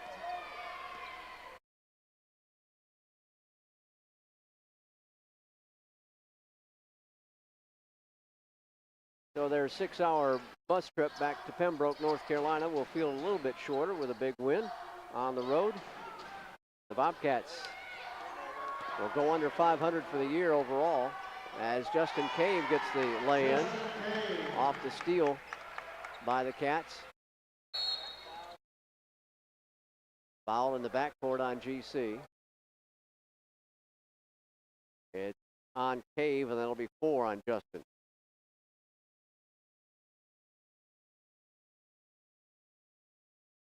Bobcats trying to find some momentum in this half, but just couldn't get it. It's been all Pembroke throughout the game. It led 32-24 at the break. Bumped the lead up to 22 points in the second half.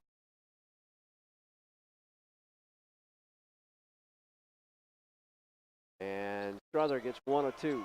75-58. He got them both, excuse me. Bombs away for Jordan Thomas. Cole Roberts with a long two-pointer, doesn't fall. Under a minute in this game. And GC will not fight here. Trailing by 17 with 40 seconds left, and Coach Ben Miller is going to get some fresh legs in there. Bryson Hall and Jay Hicks will come on, along with Giovanni Mack. 3 backups get to play the final 39 seconds. Jamal Bryant will join him on the floor as well.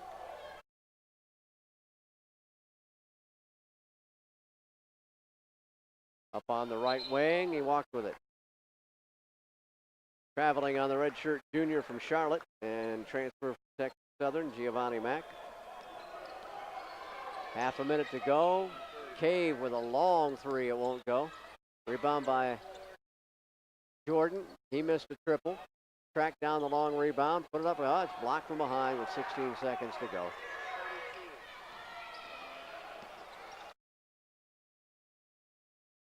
Almost lost the handle on it, pushed it ahead to Bryant. 5 seconds left. As Georgia College will drop to 10-11 overall and 6-9 in the Peach Belt Conference. The number 22 ranked Pembroke Braves improved to 17-4 and 13-2. They'll hold on to first place in the Peach Belt.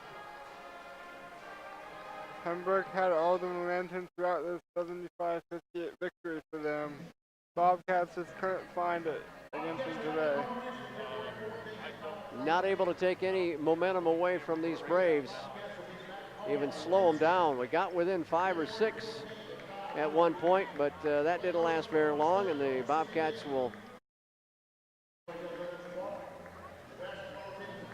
fall here at home, and even the home record at 6-6 overall. UNC Pembroke with a very strong team, and Coach Gaines told us that they were good, and by golly, he was right. And we'll hear from the head man in just a second. Well, Mark, they're as good as advertised, I guess. They really just took the momentum away from us most of the day. Yeah, they did. There's a reason they're in first place in the Peach Belt. And I just thought they were way more physical than us. I thought they did a better job of getting the ball inside the paint on the dribble. And, give them credit. They got a good club. And, I hope we get another chance at them. I think we can beat that team with the team that we have. Got to keep working, just keep getting better. They're big, they're strong, they're physical. And, they play a style that is very unique in the Peach Belt. They just play very physical the entire game. And we got to have to start playing like that. Yeah, we have to get a little bit bigger, a little bit bulkier, trying to work up some size for the Bobcats. You go up against a couple of teams that are like that in the Peach Belt Conference. Most of them are more finesse teams than physical. Kind of goes back and forth over the years in the Peach Belt Conference, and right now physical is winning out. A lot of mistakes early in the ball game. Had over a dozen turnovers, I think, in the first half, but we cut it back down a little bit, down to 19 total. So, yeah, too many mistakes to live with, I'm sure. Yeah, 19 turnovers, and we had 22 personal fouls in that game, and 19 turnovers. So there's 41 right there, where we either fouled them or turned it over. We only shot 8 free throws, 5 for 8. But I didn't think we did a very good job of getting the ball inside like we normally do. And I tell the guys all the time, if we settle for jump shot, then, it's hard to get to the free throw line. So I didn't think we did a very good job tonight of getting the ball inside to our forwards. When I look at it, Garrett's 1 for 6, Cole's 3 for 9, Isaac's 1 for 7. Well, Scott, that's 5 for 22. Yeah. We won't win a game in the Peach Belt with Garrett, Cole, and Isaac, 5 for 22. And then you throw in a Jordan, a 3 for 14. And that's 8 for 36. Wow. With 4 of our leading scorers. Yeah. We're not going to beat anybody. Well, it looked like when we did get it inside, the shots just weren't falling for us. Yeah, we didn't finish. Because of the physical aspect Yeah, of it? they Pembroke, the team, they play right on the edge of physical and foul. Right. And we didn't finish. We didn't take the ball to them. We kind of backed down a little bit inside. That's what I saw. Normally we go up strong. But how many times got tonight where we didn't really take the ball up strong? Right. We were like half speed, or there was some, hey, are they going to block our shot? Yeah. Anticipating. Anticipating the right. foul. And they do lead the league in field goal percentage defense. I see why. They're very, very physical. And they're the best team. There's a reason they're ranked top 25 in the country. And the coach does a good job. I was just disappointed. I mean, we were 16 for 45 from the 2, Scott. And that's not winning basketball. 16 out of 45. What is that? 35%. From the 2-point line. Yeah. So we actually shoot the 3 pretty well, 30%, which is the best percentage we've had in 10 games. Yeah, probably so. So we actually shot the ball pretty well. I was proud of Justin and Chapin, and Bryce made a shot. So we fixed one end of it. We actually made a shot, but then the 2, 16 for 45 is just not going to win many games. And tip your hand to them. They made some adjustments in the second half, and they just beat us. And we didn't give it to them. We tried. I thought we maybe could come back when we had it to, I think, 15 or 14 or something. I always believe that we're going to come back and win the game. And Bryce played better today. He's had 2 good back-to-back games for him. Yeah, talk about the positives here. Yep. He did go 4 for 8 from the floor. 1 for 2 for 3, 10 points, 4 for 4. So he's playing better. And, we just need everybody to play better. And when you're playing against the top 25 teams, and we played our share of them with them, and I think Queens only lost 1 game, and Clark Atlanta's only lost all year. We played our fair share of the upper echelon national teams, and we can play with them. We can be right there with them, but we hadn't been able to get over the hump with those top. That team beat us in double overtime on the road, and then they came in and they were up 8. We had the tempo the way we'd gone. They scored 43 points in the second half, and I thought that they just out physical us tonight. Now you got another physical team in Clayton that you got to go up against on Wednesday. Why don't you remind me I'm of that, sorry. Scott? I was actually okay. Yeah. So we have Pembroke, we have Clayton, and Augusta. That's just Cupcake City, isn't it, Scott? I mean, you're talking about 3 of the top 3 teams. Yeah. I mean, basically. Yeah. 3 of the 4 at least. They're real good. In the Peach Belt Conference. Augusta and Clayton and Pembroke, they're real good. Yep. They're all good. But well, our growing pains continue, but maybe we'll get over the hump here soon. Yeah. I appreciate the fans, and it was just when you're playing young guys, they're playing against seniors, juniors, and we're only playing 2 upperclassmen. There's a learning curve. Right. There's that process everybody talks about. But we did some good things. We got out rebounded by 3, and I was hoping we could out rebound them because I think we're a good rebounding team. And I think we're up 6 or 8 second half. The second half they flipped on the boards. They shot 58%. There wasn't a whole lot of resistance. I thought the first half was a lot better than the second half. I think the second half they just dominated us on the board, dominated the side. They had shooters against our zone, and what can you say? They just give them the credit. They beat us. They're 13-2 for a reason. Well, Mark, good luck on the road. We'll talk to you again soon. Yeah, go Bobcats. All Hey, right. keep supporting us, and good things gonna happen for the men's basketball program. All right, thanks, Go Gano. Bobcat. Mark Gaines, head coach of Bobcat men. UC falls 75-58 to the number 1 team in the conference. Quickly, shooting stat, 26 of 50 for 52% for Pembroke. They hit 9 of 23 three-pointers for 39%. They hit 14 of 23 free throws for almost 61%. The Bobcats shot only 35%, 23 of 66. They were 7 of 21, though, from downtown, like Coach said, for 33%. 5 of 8 at the stripe for 62.5%. Leading scorer, now they put 5 players in double figures for UNC Pembroke, and their top scorer with 14 points was James Murray Bowles. They had a 13, a couple of 12s, and an 11.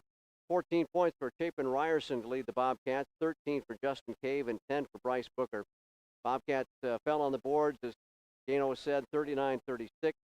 Bobcats had only 8 assists in the ball game, probably season low for them, 4 of them by Justin Cave.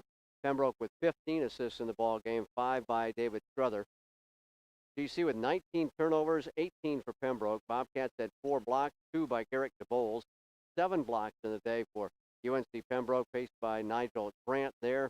15 steals for Pembroke and 11 steals for GC. Bobcats trailed by 22 points at one juncture in the second half and could not really cut into it, and they fall by 17, 75-58.